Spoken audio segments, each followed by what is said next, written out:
awokwa akoka yesrew enne motivation na yedi tu ye hofo ne yesi susu srade susu na srade why na wenimu nyam no enkoso enye kese emfama ya frame Beatrice Biogabra obetimi aframe Aunty bi me ena medi dwumadie ho chia me omo hyehyɛ dwumadie ye nyina yetna se production team members no chief executive producer Nana Bila Kantanka Madam Faustina Derry Spatus Kojosa akode omo de enko Facebook TikTok ena YouTube enso Beluchi Nana Yaw ena Emmanuel Kwame Vadi enso eka ho yen panel members regular panel members no Reverend Sia Apai Life owa ha wagina konya ena ye nyina ye tatemu Akoma fufu party t-shirt ene no ye di show no Reverend Sia Apai Life me wa kwaba ya media ene on sabrofo ambem kra da bi se wa na neme ho hene tie pa na mka brofo dia na chese manya de wa hu no se brofo na nhye dan kodi ekoyie papa ekoyie ende o ka me no nya adwe ene o hene wa ha ene ye besi ai ene ye besi ade ene me yire me hu no makatwi ni yie papa e hu hia pa se amamre ye ntonchine ene ye besi asase ho nsem pa ba cho ho ye de o metiapo bibi ekoyie o meguso abre na o se na o so aginem Akoma fufu party ese eye amane ni amane ntele yina ye tatemu umpo wo atade ye so sen no kra te se na effect se na the management say uginem ana no nso no amaye ho nso aye fe asesan kra ya say aye free kakra de bia na aye kuntan bi say ntele ya aye free ba eti Reverend Sia Apai Life na matene enka no enche bia miami nua me dofo Peggy ono nso ewa ha mobeti ono nso enka na ansa na no na wotwe etwe mu no yedi ebisade bi ebeto mu anim yesi dwumadie de ye ba bia ye bebo so ye maame Aisha ode ne ba 7-year-old atakakra Muhib ebesre yen Muhib ena eda ho no wenya hole in heart ena wenya wabesre ye se yamboa no ne emfa no nko India te said the doctors are requesting no e wo se ade ne ko India na yekoye no surgery enti Aisha eni yebedi nkomo kitwa bi na yetie Aisha ebisade no na yetie Aisha ebisade no hwia na yede yen momo number no yede atodwa na mo amhwe yen na mutie yen no so metimi aboa no na yetimi aye yenua bai adoye na ansa na yebebo Aisha voice no medofo Peggy ejinejinem erurade aya mo time yen sha Akoma fufu party t-shirt na fata ye papa eti say medofo ne humo bro ene na dum ebusukra yim ho ayefe o aya tai fanwi no gu bibia me free no I also kataso katchom say aya opese odigu ho kakra fata what is sorrow anti binyame aye bio emfie nenu pepepepe ne ne ai na me hwa no pemhwa biem hye me pan kan ho ye ka ye ni de ni oso na otuja ma me say ya no mani agi ye de nyame ase 2 years ago na ye nya eyi enkwanhia bi anka nyame nko a na nne o kai di 2 years ntene me metokosu ama wa ntene ya hye we de yanka fufuo no kakra bi na nche bia na ye ba introduce ohene enne ewia Akoma mu nsawfo ye pagya ohene mu a enye krokitu aso ohene so enye asam ketu sa ene oyo betu nsa ye tu na wabeka ye ho asan dwumedie hu do ye nti yanka fufuo ni kakra bi ye sese ye nka date no ye ka date na ye tintin nti da ben na fufuo party na e ba so yi Aunty bi me dase mimi na edi anim ye echinechi mimi nde ye ai wo chinechi mimi na ye wukuada na de chi ya wada efiada na de chi ye mimi nda anopa no nwotwe pepepepepepe na mpanyimfo na hyehye bibia wase wo de ebra na besa fufuo no ebe ye ready ntemo ba ye mpese ebedi ne ntem okay enti be one day na mafo di line so bia gi na duane anyumtofo akuku dama omo organize dwumadie ye invite o manya asem ketewa wo de wayo eba na wapempabo a wo de besan kasa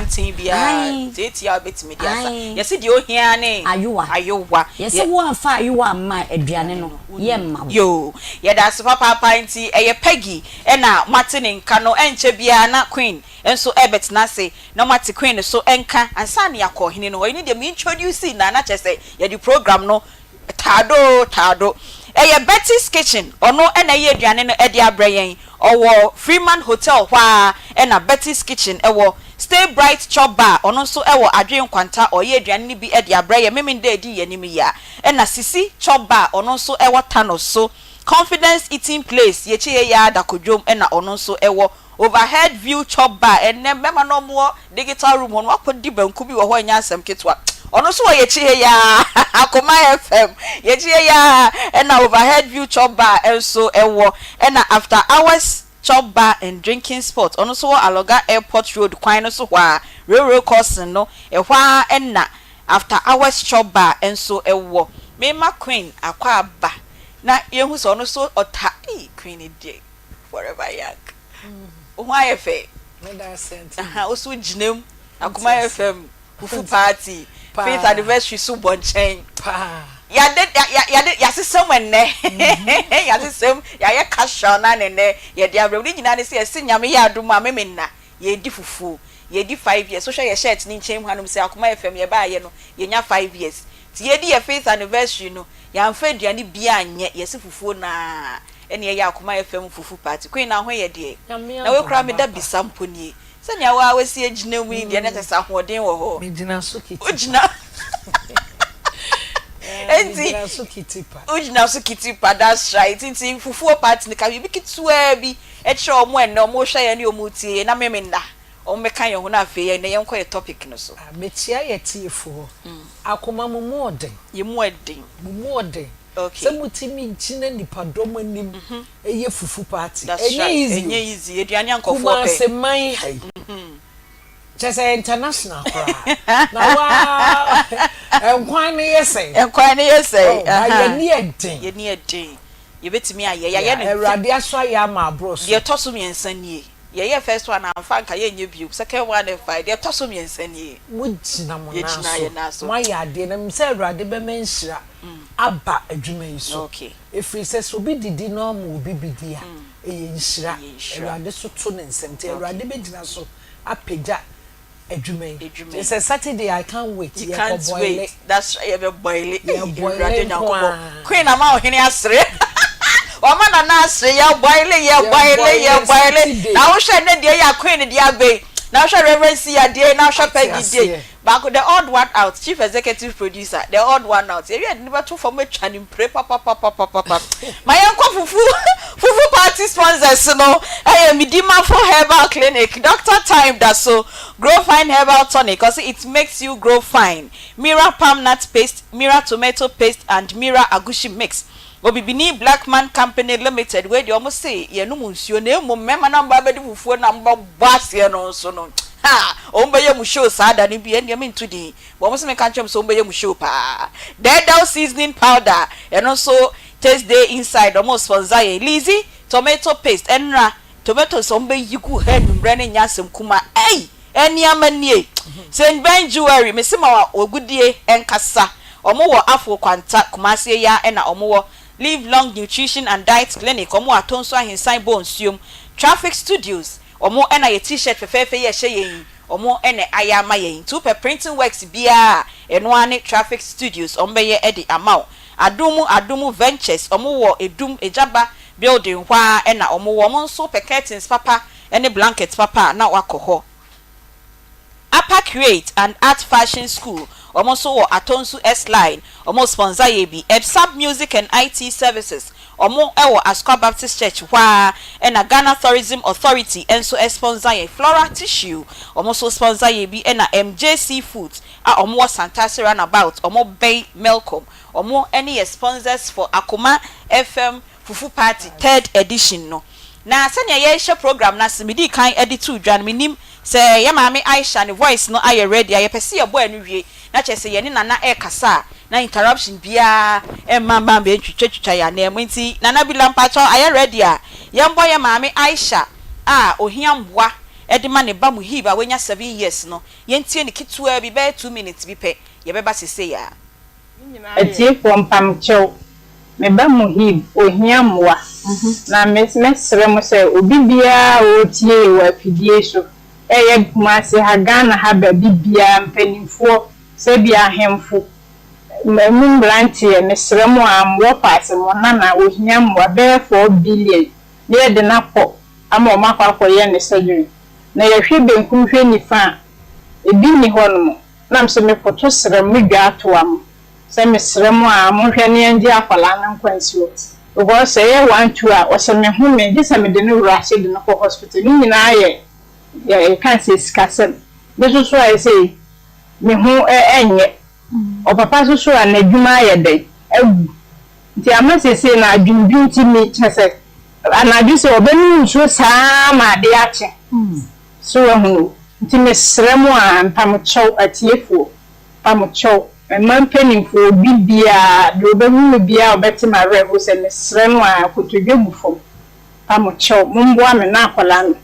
ontimi entina wiase man so de adure de me ba no onya ka le da ho no onya ye mam ne hu me no a chese me tete eba me sa na nam so me pressure e kosoro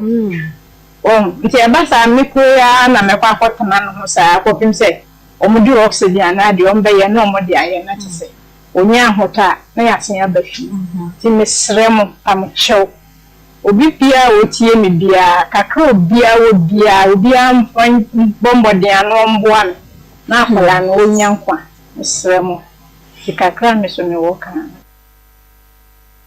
ti kakra Aisha ewo kano no ni nyina ne ye emwa na ye de akoye ye base surgery hole in heart tokro abeda na komemu a wose doctors no eye ne ho adwuma ye sremo mutie na aka wakoma o hwe na aka wakoma na opese oboa ye base 7-year-old Muhib atakakra na wa send this kakra bia obenye bia ye de ye ni beso 0530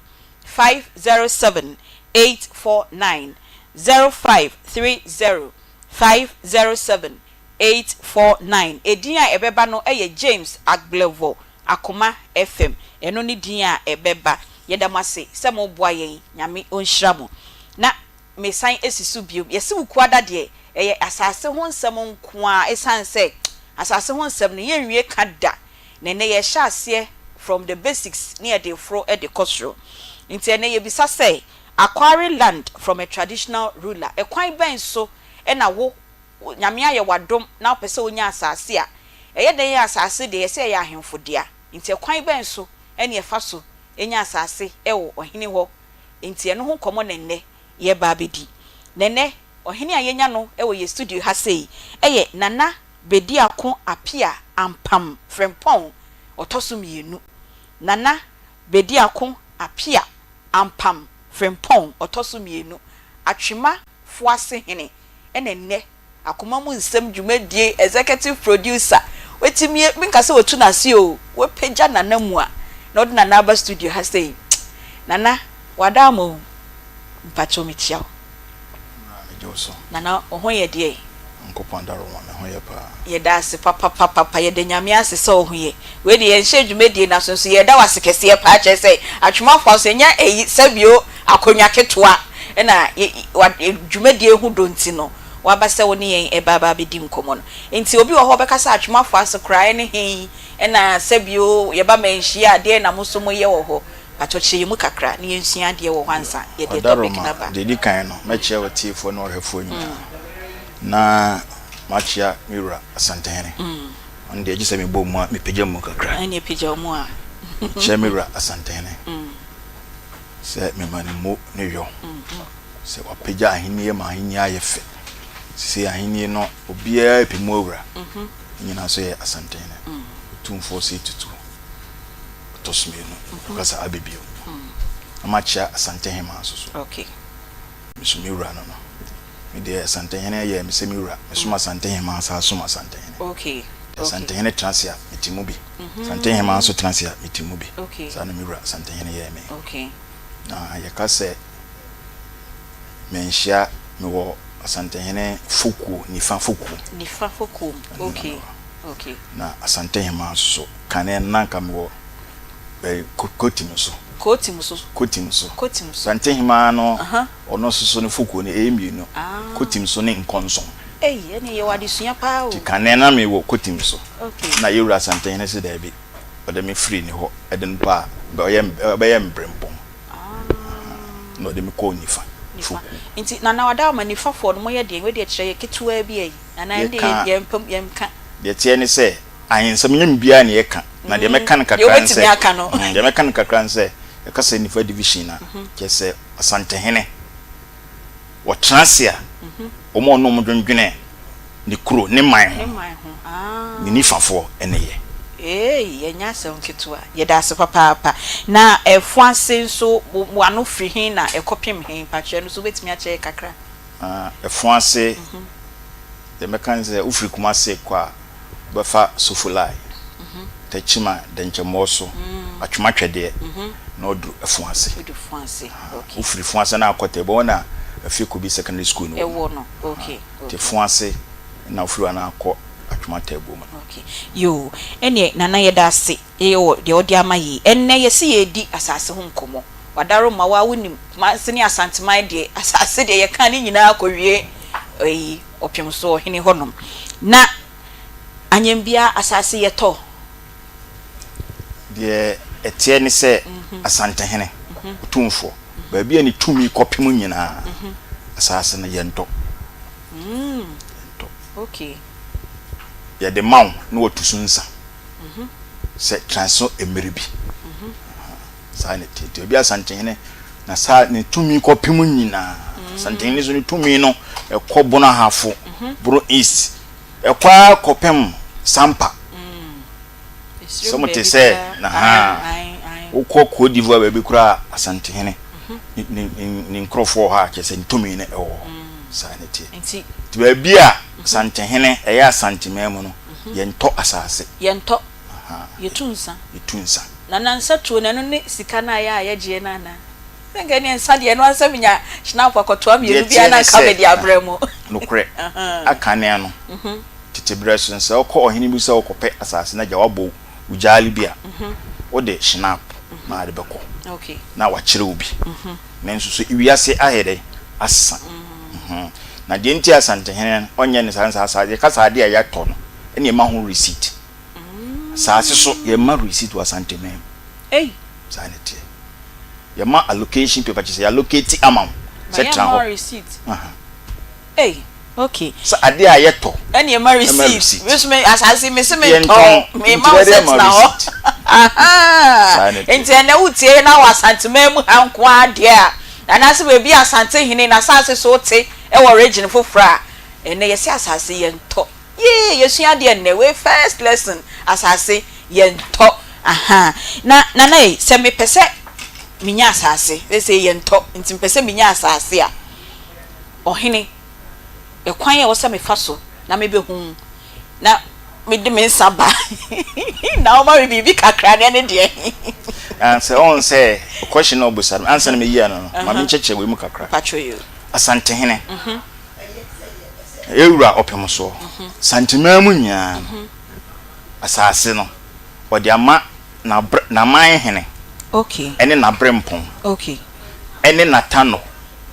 ene ahene yire kasa atana ewura wo checha santiman no odi atano ene ni suman bi e kan ho na chechire nti saa atano nso omomo nsase ye omo so nsase omo hweso ene ono asantehene nso so otumfo na ngansa na yere no ma waware wo mu no omo so ama omo nsase ena abremponfo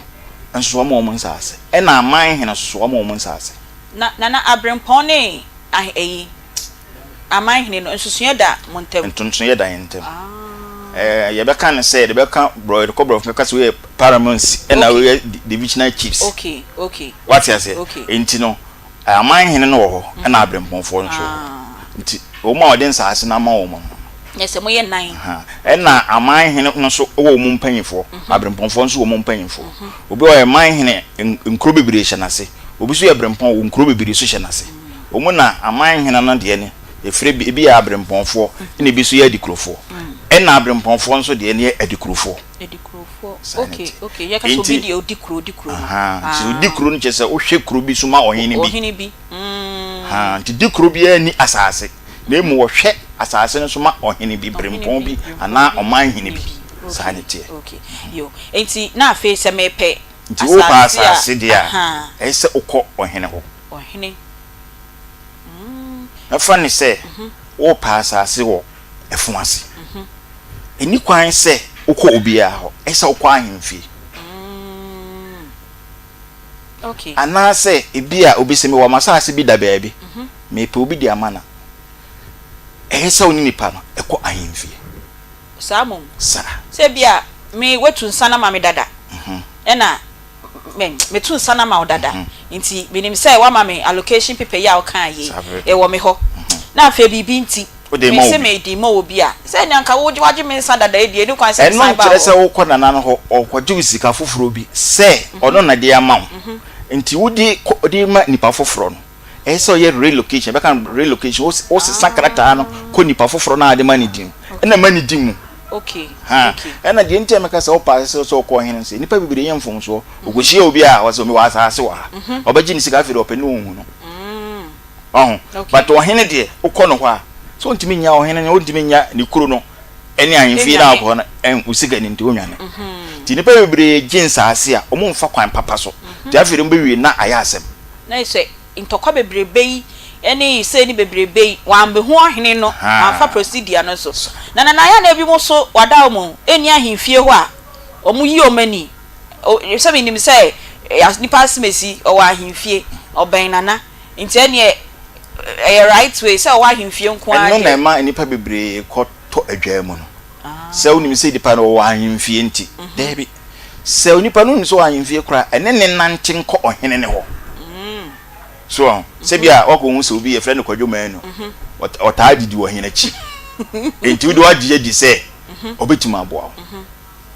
Ensusu na ebi obeji scan be na ya asem fofo. Enti wo kọ a omyemma nko hu ohene.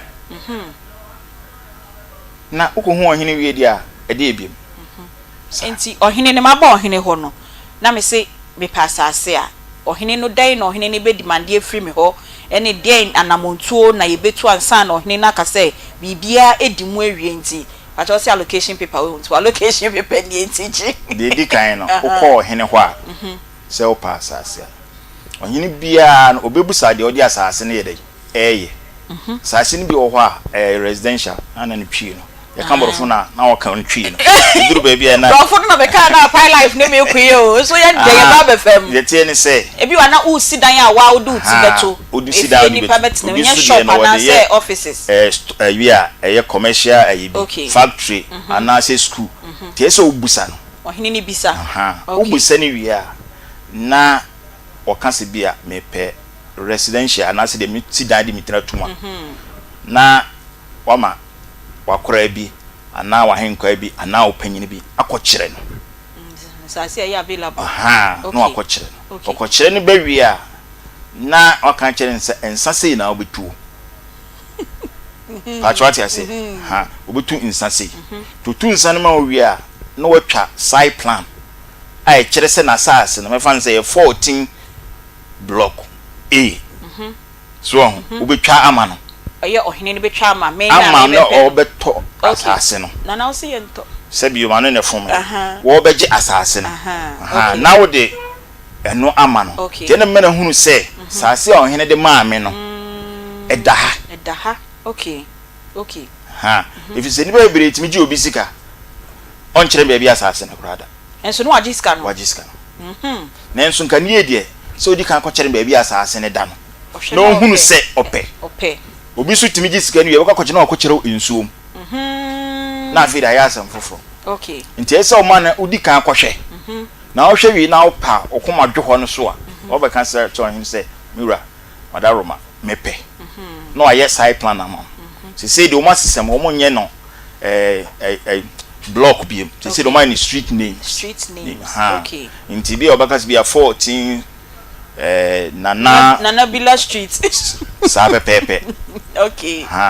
Ucha side plan we amount we are. And no and our hidden big so no there allocation people na yede amount. Okay. Na che say no there we who say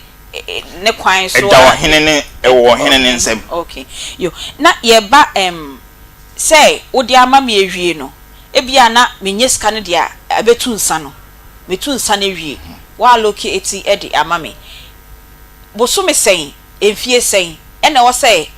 asase ne da ho saa me nye to hwe ansa no hene beka say anipa asimesi obeji ye ama asase ne da ho saa nti no obi foforo so aba se wo pe ho no mu a sen ne sitie de tie ne say asase de o hene wo de ma obi a ye wura asantene na chiwa me fa se de ompe kora no so de asase be ma obi na abesa akofa ma ni ba foforo chisi wobu nipa ne kwase a nti de tie ni se asase bia allocation fund bo se atwere aguso se de allocation fund sha wonsam a if da na ye de sha wonsam ekofi ekopem emfie mienu na wasi odan na ye dai awie wo pepa no so ewu so ene ya sa atwere no so se saa mere no eso na wonye ya ohena no timeje na oma ba bi foforo me fa ni se ya tete asase no wo baaye no wo so mepe ekwan ho ohene bi aso pese empuntuo ni kromu bie nti ekwan ho ena odi ama ena allocation ban so ya twera guso na obi o aba wo ja to ha be mfie nu so ho na no enye se wo do pe ekwan akwaje emra da ho because amara ni go allocation ban no lands commission for mra sa 2 years enye mo a debi enti so pese o jefiri ni nsema yi so ma onpa kro na routine ma ne notice okay o frɛ no akwaku asase mi de ama na obi na do so afu ye de ama se be si dan na ehomie wo so so agya to ama ho asa yi ngura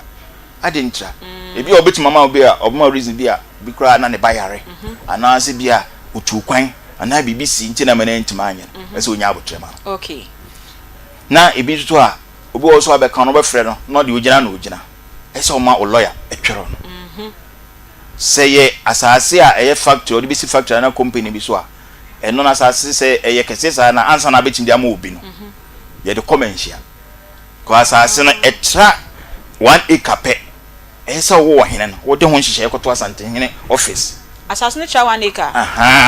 untimi nton more than 1 acre awu fie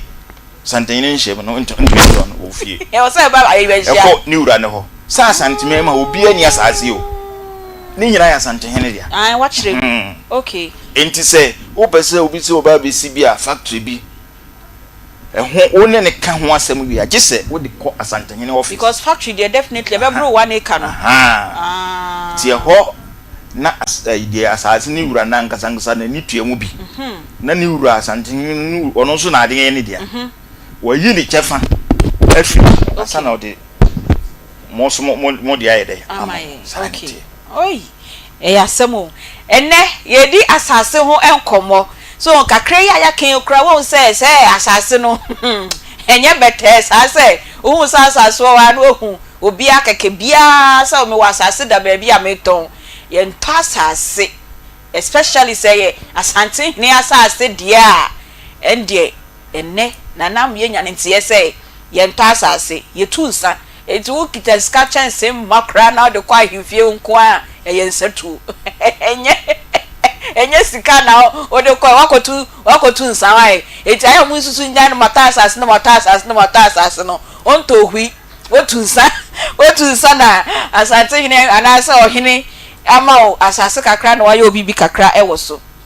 enne nkomo aye di no ye bisa se kwan ben so ena yenya asase ewo ohine ho na ye project a ye pese ye say ye fie commercial property anase bibia no eno ho nkomo ena ye di na obisa say ohene ban enenne ye ne no edi nkomo eye nana bedi ako apia ampam frempon otoso mienu ono ene atwema fo ase hene onye ohene ketwa kra oba asanteman tem ha say dia asanteman mu ha ahemfo mpanyimfo no oka ho bi ono na echeche ye kwan a ye faso a yenya asase utuso nsa na odi ye we udwumedi opesodi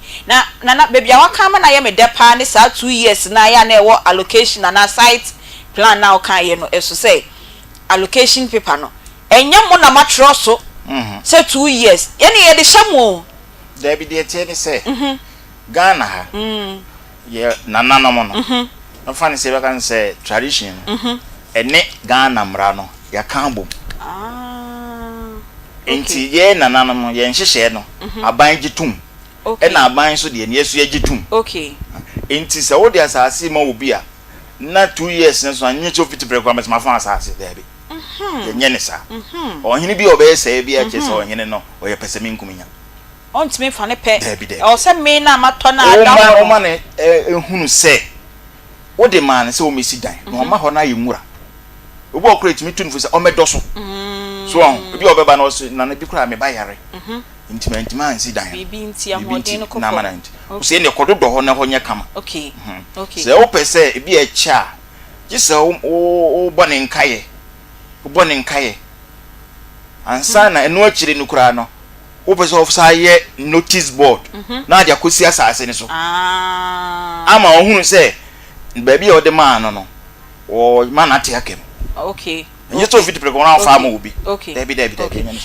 na wada ma biem ewo saa eho na because eho de me say aya na confusion ewo ho pa see yesi wade no wanya ohini na ejie fru nsem so ene wa me hu se enye ohini land commission for emra ene Ghana nhihye ye da ho emre pam ye land commission for so beba na omoso chefa no omoso aba be checheye na aya yesi bo foundation ana ye bibi enye se blocks kra na anwa kra hwikoguso itu be hu na nipa kro no nyanyeye enso no atwe niama e de eguso mpacho eho no nso e no ne de enye ohene na be kasa na enkro ni bi wo ho a se bio ayemfun bi wo ho a ai me fa se bi mo eye greedy ana so mo ye peseminkuminya o de asase na obi na o sa de mo nti o ba bi e ho na ya aprapre no obi a ye de asase ni ma na o pese o de bibi ekoguso e okupa asase no enen so nti sa se bio wo hene se wasase se mo atoto ni ya obi beji asase me obi kura beji asase bia 7-8 years ni o ma ho obi kura meji na location pa ya ato so meji so me nko obra bi okay because why you are documenting me dia ma wawie okay enye ma se de kura ni se me ba asase ni so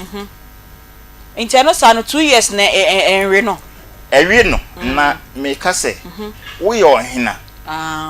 eni kwan se asase adama obi no usa kofa ma obi na emom se bi abetokrom unse timbe tokrom na wafu ani bi kura mantamofo no nyina e complain na wo ba amamfo tumura gum okay sa no de se ofre dipa na wo hwese ni ahodena wo kama ntiase ne odin bakwa akire na o man foforo okay enye se wo je afa wo wonje mfa o man foforo na akwa akire na chese de we ni mo de ma obi on so betume developer ma ho na ye aye kam you me pamacho ye betoa enkomo no so na mo se dwumadie ye ya na aboafo ene so yasne ema ye de dwumadie no ebram tina na eji na ho mekitwa biwehu na yeso yonje ya aboafo nkrato kakra bi ye besan aba na ho na ye ne no edi enkomo ye ko Power Specialist Herbal Hospital Omo ena hepatitis B Herbal Hospital Award for 2022 omo ena ejiye ope hepatitis A B C D and E si ebetu ase edi ama odia eno ani Power Specialist Herbal Hospital wahrawa ayekese sciatica me se yare ye ni din eden so enye yarepa oso osisi no aso to ase untimi nante na wachia yes your fakọ Power Specialist Herbal Hospital na omuntu ase emfama onompemu ebubu a yes your koho ombehwew kompo eno nso koho omo ebehwew kumase omo ofeyase omo ben Jazzro filling station no bosom twekwan no so hwa gudu Jazzro filling station ho no ma o se me ko adro ya junction usi ya omo eni koho enkran so omo okwabenya ACP main road eho ena obehu Power Specialist Herbal Hospital ena takrade nso omo Anaji Estate omo ben Anaji MA Primary School no eho nso koho ne kwaje wayarehwe Omundra Food and Drugs Authority agia tumu ni bi eye edro ya herbal malamix eno eye wa wenya malaria fever eno hunam yawo no kope bi na eto herbatin herbal mixture and powder eno so e boost immune system no se be ya enyarewa eno nipedua no endi esie jiri herbal mixture eboa emema mapomuden ewo empemu ena cough care herbal mixture eno so sa ubogwa no kope cough care herbal mixture ni bi ena edro ya herbal tonic wenum atoa kope bi na enom omunro no okọ pharmacy chemical na herbal shops nyina obenya bi ato fre omo ewo 0244 544422 0200 383831 na yenko Dank Herbal Complex Limited onso upebe bia apomude doctors ewo ho no mo mfidie papa etun yarewa ase omo hwawo yie eno ane Dank Herbal Complex Limited omo opechi number 2 omo boy City Hybrid School hwa ena omo ewo omo de eba ennamu yarewa de a eno ane Dank syphilis ena gonorrhea ometu ase e de amount fre omo ewo 0266 5933 30 and 0244017556. Dank Herbal Complex Limited ko na ontu oyare wanyina ase emfa emmao na yenko Coffee Organic Tiger Nut Extra Fine Powder we yaya tadwia yesi nipa no ye wi ayenwe ni yie echire na ye aduane na ye duro na nkasa de yemini nsuo ni wi a ne apora to egu wanye hwe eno nti na Coffee Organic for aye Tiger Nut Powder yi sebe ya ubedi ni nyina na akoye onipadua mu adwuma ede amaw omo wo vitamins A, B, C ni nyina ewo minerals te calcium, potassium ena sodium enso ewo eboa ema udidi aduane no digest yie ede maw o blood pressure ewo show anase we sichire wo onipadua mu so akosro abro so a Kopek Coffee Organic Tiger Nut Extra Fine Powder ni bi na edi we enye de ye nom yedi nti wonya wonsuo de na wasatre mansia wodi guma na wakane se kokon fancy jaso nsuo de na wo de wakanum una woko no ubenya bi ewo Poku Trading Fredimens Herbal Wisdom Amachi any supermarket a etwa ye ho ahia ewo Ghana ha nyina ubenya bi ato ewo ho wo pedodo etu afra wo mo ewo 0200777277 and 0505408862. Yes, I aba studio na yene nana atwa yenkomo die no so oye afuase twema atwema fuase hene atwema fuase hene nana bedi ako apia ampam frempon mienu oye otumfo brempon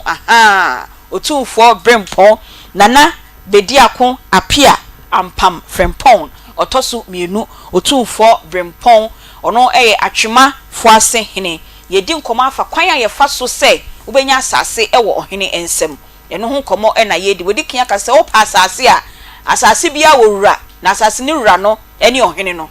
enkogina kwan chen bia ma obi anka se me site penny la location ni entigina me hand over ma ye fa anye nisa na nampacha yambra ehe me san bra ye chibio enti se mi menya asase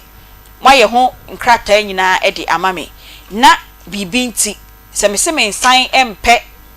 asase ni biom na obi si opea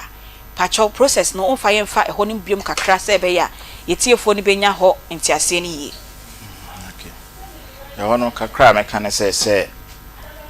waje asase ya yon krata nyina ma krata nyina ekura na bia bibi nti odi mani pa fofora dodo na kwaye indenture e call it letter no makobo transfer of ownership eye but enwie peye de boa pa ne se obeye relocation me find so one nipa ne be ko ohene a odi asase ne ma ne ko na waye krata no fo a change akọ sa nipa ne din mu sa pepepe eno na ye papa na che se me nipa foforo no me din aba won krata mu wo wahemfie ho se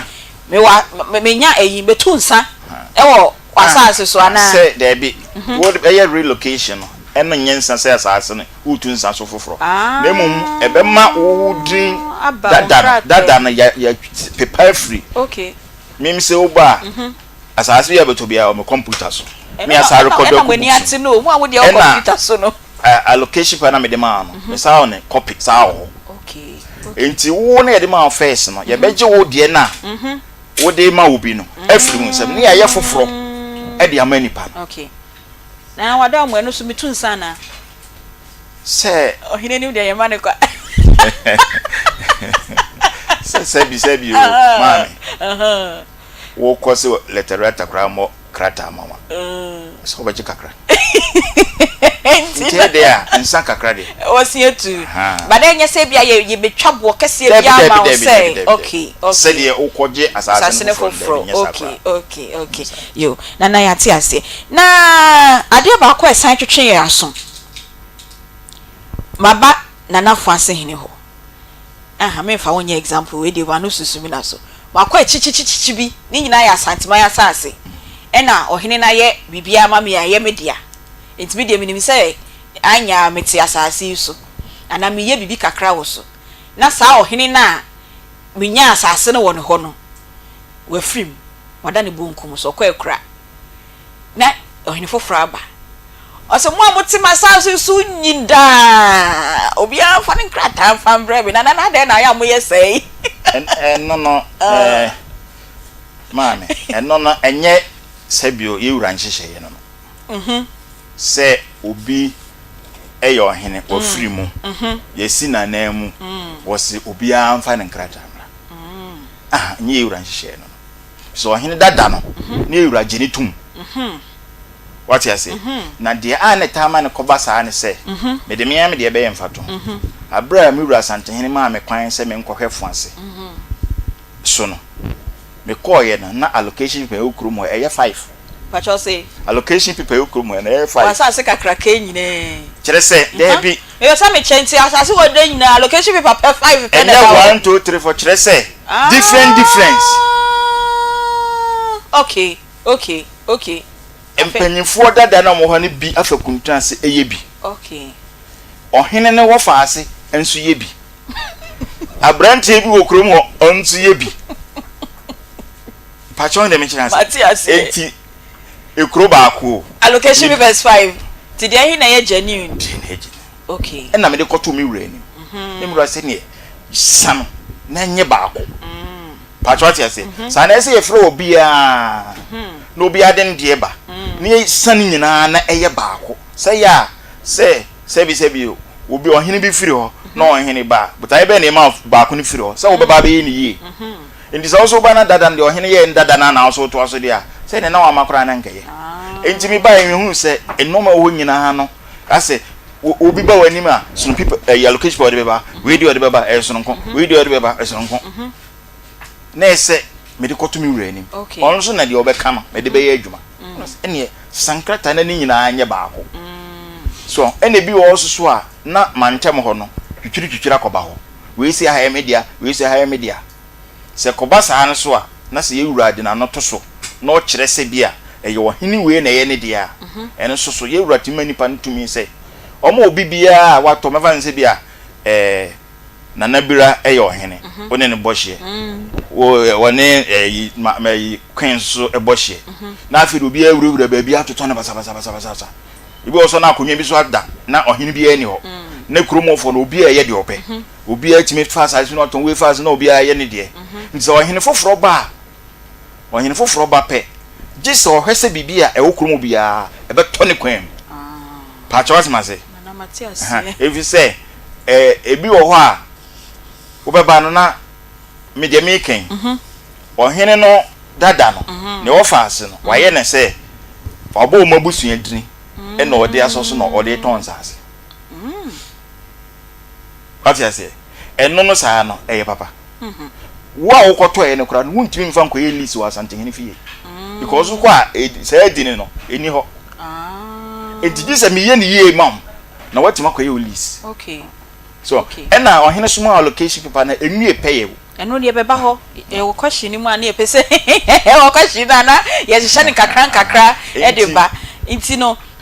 eno sane de eye se bia ye behu ohini behu sense obi o masase su bia ye genuine tina aya mamo ye ne sa na nye se bia oba ye mehu sense ase wo krobo nyina da ohini na ton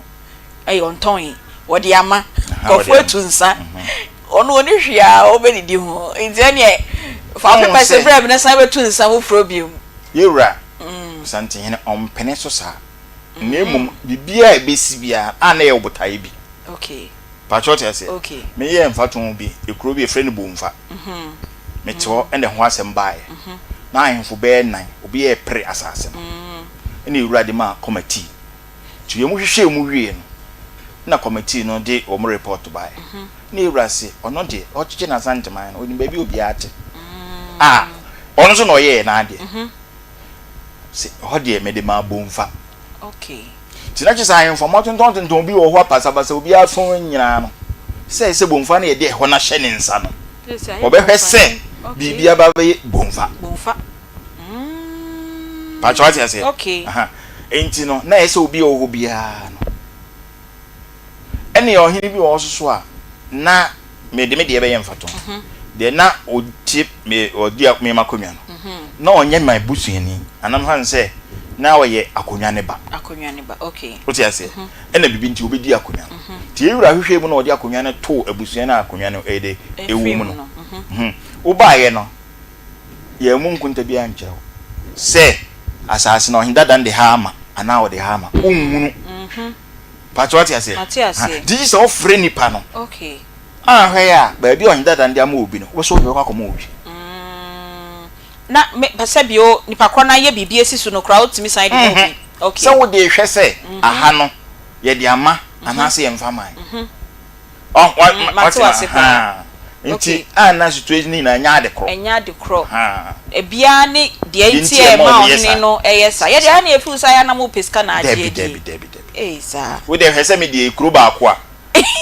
allocation plan ye 5 5 na ye gitum se ye kro ni de ye kro ni de okay abranti bi kura bi on de onam ne ba bi o on so aye bi e de tina ye omutimi esa omunya support bi fi mahimfie ho ma comfort time ma me mfato se ansa na ohene no obi free me oyare kakra tesa na ti sa na chese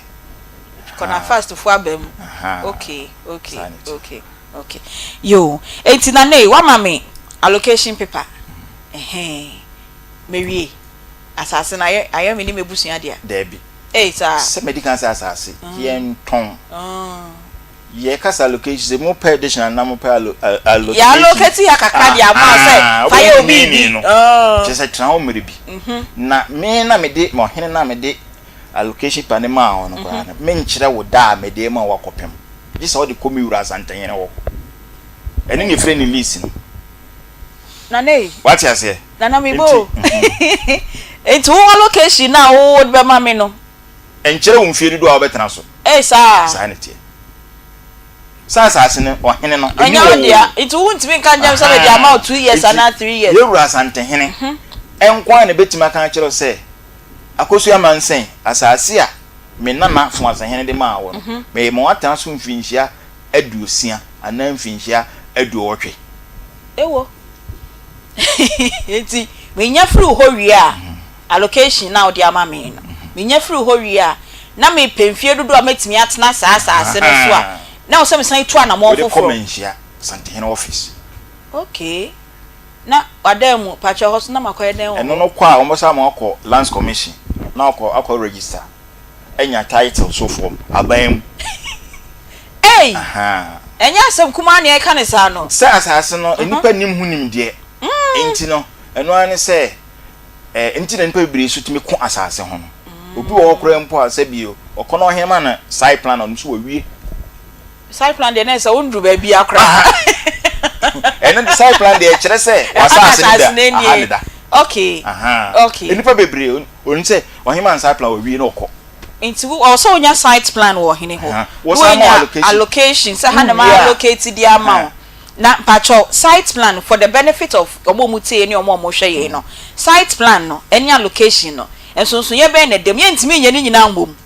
say ye wo ye bom enye ye ebi on se ba ko ne ye asase no ni demarcation no say ye si atete asase na aka say bia ye na Nabila street any be twa to so na ye site plan no site plan okay enti bonze bia plot numbers na woso ne doso but now wo de ne bia 61 na ya ye no woso okay 61 no na abehunu say plot bebrebe ho people so nyina me de 61 wo de ne 61 na ya twere wo din number no so aye dey ahye so aye heading no tu nya no a eso ohene nsa aye allocate say ohene na gya tum sa asase no o de amount enti no e paper ben sa na ohene ne stamp boso ana say signature bi woso ano e be sign okay ama ne mpanyin for so aye dey assign na wo allocate no why de amount no so aye dey assign we be a witness bi be ka ho ana witness no eye ohene ne mpanyin for but wo allocate ni de oni witness bi ama yo eni etiefuo se ne na wonimu a sa wo kokotu nsa wo ohene bi ahemfie normal site planner enya location paper enfa no ko shedem na akoma mu nsem yete ha wa ba beka che say me site planning ni enti no ye kwaje wa sase ma da bi ye ne de enye hui nti unya site plan na e wo say ohene na asase no ode allocate amount no nton ma wutu nsa ene we ama bebi kakra bi set na ho kakra so ati ase na ohene no so ama allocation paper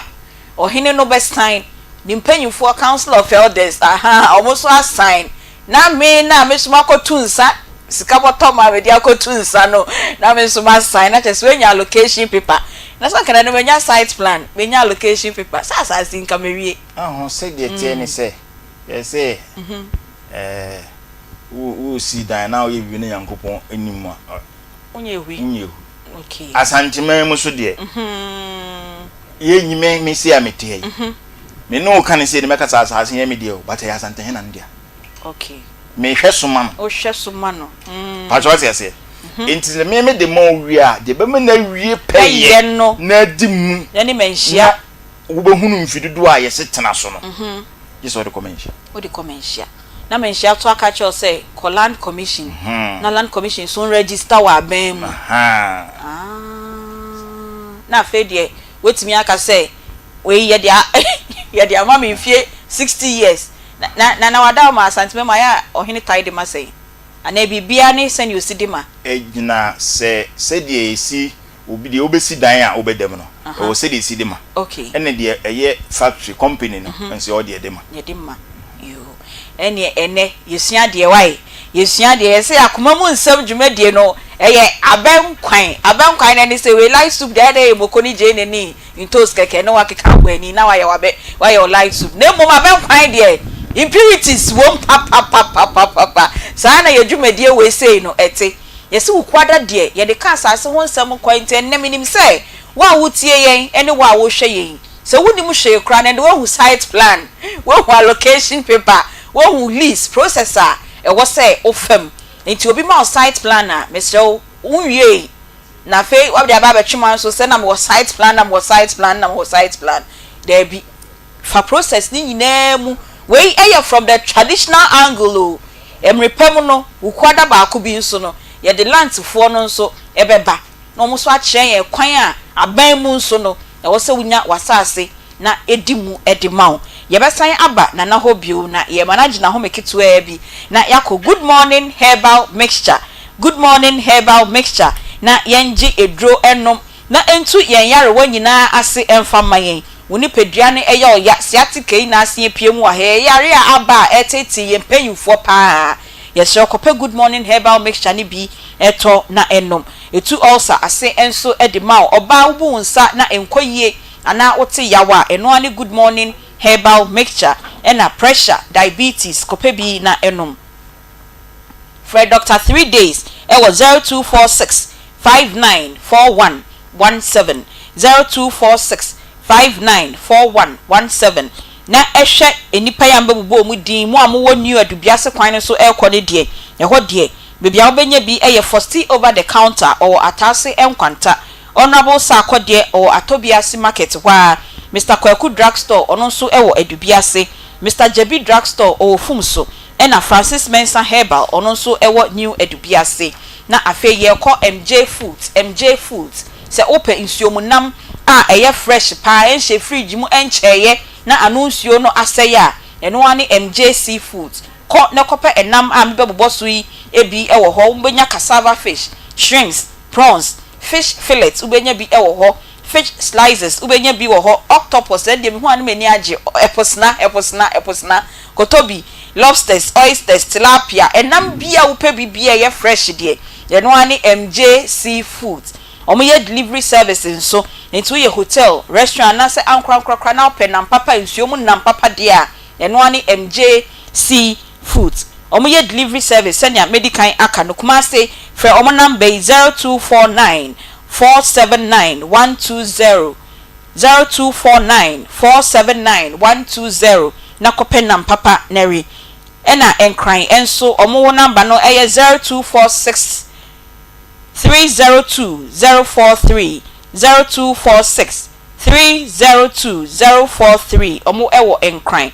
omo nam ni bibi omo ye bia Food and Drugs Authority agi atum enti hu se eye nam papa ena wokọ akoto edi aye waduane kuma se omo santase runabout omo ben Melcom anase Ernest Chemist ena enkran so omo otesano apenkwa ewo Brenya Avenue omo ben papa ye fast food no eho ena ubenya omo ena papa ni bi ato na odi aye waduane na yeko 3p garlic mixture eye garlic ya yedi ye aduane ya ebi musutumi eyi to omanum are ne baako ya ne hu se aya na ne re no aye dia mabinom nanso eboa etu nyare wase pa ena piwak natural omaye edi egu tuamu we garlic na omechimo na omudi egu etuamu omo aye omo nye ne hwe na omoton etu onyare wanyina se boost immune system no o blood pressure caution so a esiesie ni ye edema oba ubu nsa ne nkoyi a kope 3p garlic mixture ni bi eto na enom waye kese abro so pesa wo so te a na wonya side effect bia 3p garlic mixture pharmacy chemical ena herbal shops nyina obenya bi ato ewo honom frepiwak natural ewo 0248 928824 0201000021 piwak natural my 3p garlic mixture na yentimi empe edro no bi enom na kai hu say 3p garlic mixture no ewo to a ebomu enti wokoto na se eni to a ebomu a na obi de 6 ya adane o 9 yesi enne ye nkomo a ye di no asase ho enkomo enche bia ye bebie lines no menim producers ye bebie lines ni kakra bia to bia na asase ho nsem bi kire wo adwen na ye ntimi ebisa ma wa ubisa ye na wa hanom se ya santima mu nsem nko ade a obetimi aboa ama yeyi ano ede amaw nana bedi ako apia ampam frimpon otoso mienu ono atwema fo asehene ono nenne ye ni di nkomo afa kwan a ewo se ye fa so na yenya asase ewo ahemfie wachen site plan mu wachen allocation mu na wama ye hu se wo ye we mienu nyina awie krampo na asase na enya nwie peye ewo se unya o lease enso eka ho nti eho na ye de ya no esi ya ye kofa ya boafo enkrato no nti ebi na da so no nti na wadaru mo we ye de nya de da de esu pacha we ni ye site plan nso wo hwa o mo de red pen bi etwa ho ahia plot no baako ho ahia kire se sa site plan we no no na ye ne baby aya ye de red no afa no sa plan we nya plot bebrebe wo so no nyina sa nipa kro na ni di no so ni de no ne ho ni de ni nti we ye site plan it we na just say what me say fasi asase nyina ani a plot ni ba baby ye de red no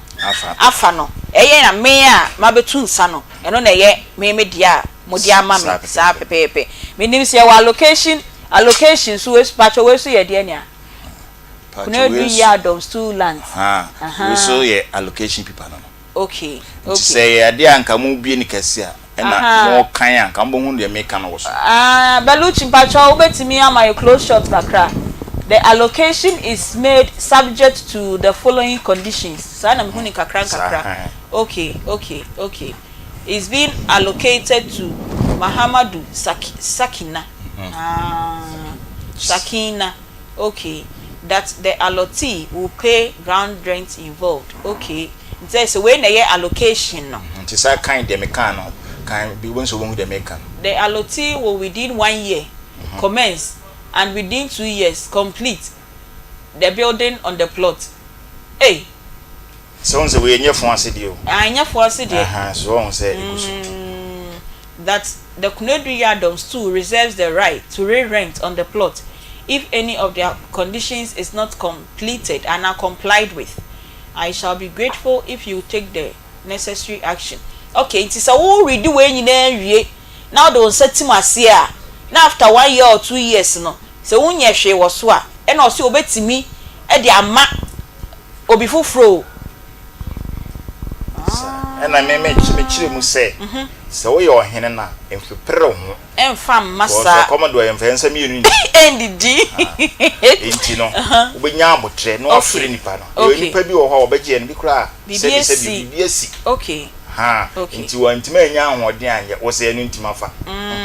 ye ni pay de wo se ye hu se ne ibesi a ye be ye no yo na wadamu edwumedie de wa woni se aboafo oboaye nti ye nkomi ni abema ho na oni ye nko Zahara herbal products for ho ne nto wedro kakra bi ye besan abasese ya eben na aba kan yensa eben boko de boko pa anti bi na so se de oba no waboa ho se kwada de asase ho nsam nko a matefa anti bi bacha so ho ye de boko pa yo yes ye ho ye bacha ye nko edwa so anti bi medase ewo akonya ode amame na mechia etiefo ene ahwefo nyina na me de encha pese so free asoye ama Ghana fo nyina ye je so se de daada ye be kai wo mo ye nupa ewo dwa so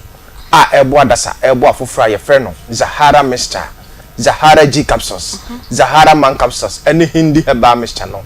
and never ye the home como and one dance and never some more na ye the yadra your friend Zahara mixture any Zahara G capsules and any kind say do way a dra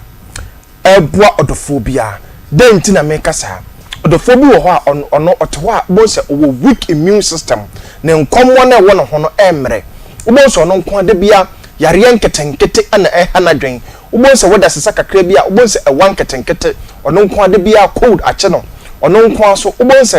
onya infections a aduro bia no ma yare no kwa emma biem no wo so no nko ano aduro no enje no yare no ko na ba yare no ko na ba odefo otisa adura mi di ho danse se for boost immune system no na onkomwa no enya hoden ene Zahara mixture ene Zahara G capsules se oyo basima na wo ho na sebi enam yare so adokoro enam yare bi tise gonorrhea awadwen ama sebi ensansan abegu ahimfi ho oba bi wo ho a wote enam yare bi tise gonorrhea eta ja no jonso ya yaw pa o jonso na obre ansa na jonso no etimaba oyo ba na wo sawo ha we ma oba ko ba bi eto waduro bia herbal shop pharmacy shop licensed chemical shop wo se ope Zahara mixture ene Zahara G capsules say dro we eye dro won so a no bra hodo an ya keka bom ene de aye se oyo ba so na wo ho na ode popa etetewo oba bi wo ho a white ene na betena sometimes etimi jano wo se wo na ensuo egugu ne kakra a se bi pampan ewom ese etimi jano enkeka yenketenkete na huna mane na odwi oba da bia meka me se enya husiesie nkwa ne se obehye entade akese no wahye wega kese ahusiesie pa a edimu ene se obenom Zahara mixture ene Zahara G capsules enu ni adura abeboaw ama wahimfi ho no achiyopo so your ba so na wo ho na o mensese no ebada krope na twa o mensese no flow no entimi maye o mensese no pace pa na wonam oba ko ba plate to oduro bia pharmacy shop herbal shop licensed chemical shop wo se ope Zahara mixture ene Zahara G capsules ba ma bi so ho abako wura tokorbo ni mu afa ennam yare ama ne ba ma no ensansan age ba ma no ho abaso prekesen onama no oti ba ma bi so ho a wo wura tokorbo ni mu ama impempi no ojonso ana obre na ochem ansa na jonso no etimaba ba ma bi so ho a wafa ennam yare ama impempi no obo so bo se enso fita na firi ni bemom eba bema wote sa mesrew mentena ho emma ennam yare ne enwiewio Zahara mixture ene Zahara G capsules abase ebeboaw enu ni adura onoma ebeyi ennam yare bia etete oni nyina afiri ho sa duro we esa yedura bisi no bra bi wo ekumkro sa osa pa hawadro odofo pe Zahara mixture ene Zahara G capsules odofo diafo na mesi ebia na nkomo bi ho anase odofo ope yenu ebia ton ye benya adaje pa na wakasa 0246 34 83 34 0246 34 83 34 0248 56 93 35 adafo ye beko ye memedo no so aye fe no Zahara man capsules na say do we aye dura aye natural herbs de bia manfo ka ene memedo adoso ene memedo adoso de ma Zahara man capsules edam suronko ne say enye memedo na onoma na nipadua no aye hyehye ne bia enye memedo na onoma na body temperature no ekoso ye do na aye natural herbs aye nubra ane atete ane de afrafra ane de aye sa oye bema na wo ho na owo weak erection obema no entimi enni mensem de bia obema no asinitrase bema bi wo ho a eba ne sa ne wife anase ne partner to ne san na ne yam ahyehye no because onim sa twetwe beba onim sa enimguase ebeba bema o tisa me kamfo Zahara man capsules ane de amam bema usisi yale no Zahara man capsules ene adura ebeboaw sa oye bema na wo ho na onkomwa no ayemre bema ko ba pie to oduro bia herbal shop pharmacy shop licensed chemical shop wo se ope Zahara man capsules be ma utodro na wo de bonu anopa 2 enumre 2 na ma wo se mre ya waya emma twetwewo ebo samarane se 1 minute be ma no Zahara man capsules ene waje nkwa ebedu wasama ma wo odafo ye bekọ ye adu a ye fe no hindi heba mixture na sa adu we ayadu a ene ope malaria mixture tatahwe ewo marketa enu ni sa adu no sa odafo wo ho na a 3D mo wana etetewo no wa poso nyina aye oya wonu mato ontimi mpo endidi nipadua no nyina aye hyehyehe odafo bu aba ne sa obi akoye na dwuma asore na pa ekopesika no wo so no nko ade bia no malaria fever etete no atena no so na hana dwene odafo misi uni program bowura ba bia to woduro bia say herbal shop pharmacy shop licensed chemical shop odafo wo se ope hindi herbal mixture odafo o typhoid fever na atena wo so ache no o typhoid fever na etete odafo fa hindi herbal mixture ayi woduro odafo o sugar level na etete wo no hindi herbal mixture enu ne dura ebeboa odafo bi ho adwuma wo ye no ogina ahwiam ogina ententen eche de bia no wabre de bia no waye mre odafo fa hindi herbal mixture ayi woduro enu ne dura ebeboa asiesie nipadua no ama nipadua no aya hoden odafo uni problem ko ba bia to woduro bia herbal shop pharmacy shop licensed chemical shop odafo wo se ope hindi herbal mixture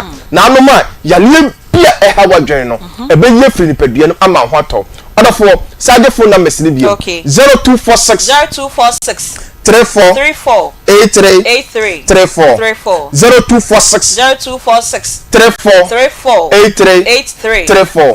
0248 56 93 35 odafo de bia meka me se me ma yare no embuso embubu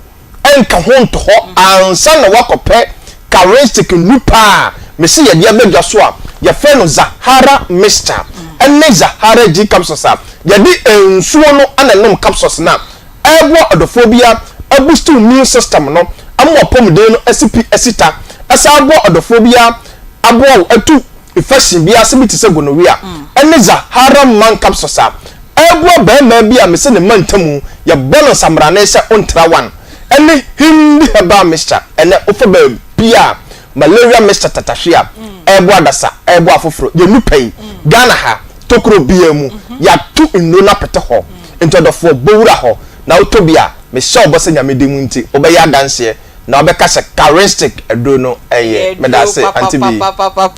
aye be de da se papa nyame ensha nyame yaduma ukuada ye be san ehia biom ye de phone lines no etudwa ene asase won community e bie lines nintem nana de obetimi ayi ano ne de obeyi ano e de aboa ye nyina ye number no eye 0243 114497 0243 114497 and 03224 98035 ye ni atwumafo ase hene enenne ye di enkomo afa asase ho ye kwan a obefa so obenya asase efri ohene ho ebekwa akopie menhia any lands commission nyina enti ene yesua de pa menim se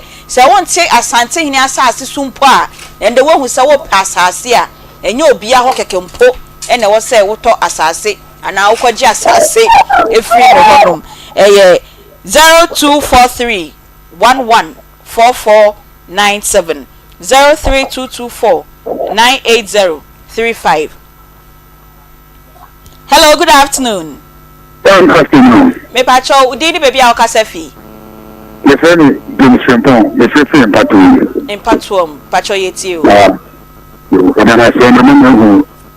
I was calling and the financial too. Ma o can be say as I said you know mama bi na kwesa bi na e ko se mi na money e just say ba se ko kutibia ye kutibia sidana. Any like a Canadian, because I think we'll be about to the bear 300 million. Oh, you can on a young son and the food disaster, no, a young second, no, I'm not yeah, that's a papa because we cross up as she wait. atwetwema so wo fam wasam ne na bila atwe ho saa ti enya me wa send na first question e ba ye no ono so ebisa Pepa Chow, good afternoon. Dini baby Akasefi. Good afternoon, madam. Good afternoon. Oh, Pepa Chow line we atwetwe ante. Mekasefi enyinamso. Enyinamso pacho yeti o. So, ya ta asibi wo ye kampanta. Na wa hene no wo fa ni wi wa ye wo di amaye. Wa hene no adi. Kisi ya nike wa amaye ba kukura wa su adi asase. Wa hene no se plan na na black pro. Me pacho de mboni din no na wo de kan asaw no but pacho mboni din no why? Na se. Aha. Edi wo nju ya amaye ni ya ma ni ebi. Ena ba ku bia wo di bia mpanta na wo. Ena ba ku bia bi na ya ma ena ewe ni. Iti amaye ye party na ye wo bia ya mpanta. Ye me se bia yi. Iti ya ni ke ye ma di na. Yo. Na be yi mano ebia na bibi nti na ohene natimi age asase na free Nsem no nti na be kiremu na bia na montu e wo se mutufa ho nti mpacha okoso anetie why. Hello, good afternoon. Good afternoon. Me pacha odi ni baby Akasefi. Sana bana ni Kasefi Ankase. Me jam pacha yeti. Maybe on second side plan. Now we thank our location to Panama start a project or assassin one. Okay. Pacha okoso atie na be yi wa no. Hello, good afternoon. Hello. Aha, me pacha odi ni baby Akasefi. Me pacha ojina ye na ye nte won kan ye. Me dey and take Ebu akwa Anthony pacha yeti o. Aha. Problem is there was a program on my na me person be say na so the na American. So the show be every assassin to Korea. And so you know the show a quantum stop for me assassin. Okay. So you know what they say. Na more than the rest of the show so you them. Okay. By the job, later I said, the channel will be training national court. That one was so very so the court of the city, if you can as a media. But as a family, judge assassin. It was go to a court in Canada court. As a family, the Canadian as a media. The court in Catherine said, Nana, you do as a family. So we should be assassin media. My idea, I'm not class, we may be seen out of them. Okay. I was answering. It's Mr. and woman you feel. Woman who not coming up. He also wanted to small chapters because I know the demands to get them. Ebam. Also, in America, so you really use education with her. If also better be shown the man on check, they walk with chat. Who are you? Sikari use education. That's papa pasabe ya. Nana mpacho nana bilama nana nyi sa questions we ya no. Na yemfa we. Hello, good afternoon. Good afternoon, madam. Me pacho di ni baby Akasefi. Friend nana tekudi. Ikasefi offenso. Ikasefi me bisa na plan. Question the question is one pa. When I say what is a force evidence. Aye. And now oba no. No fa le teaching kuoro no go say no fa le teaching kuoro. Ya no fa no ni dia de e no go gu ni timia ana teaching kuoro na yire. E no ba kwa ni dia de no. E bo akoma ma ne ba be ma e ko nti e hele. E te papa ni wa o na ho akiri. Aha. E di papa no e bia su cha asase and to a communal maneba on fansom. And you say that I'm not the idea of not that the country of the Then I play 2 years of just as you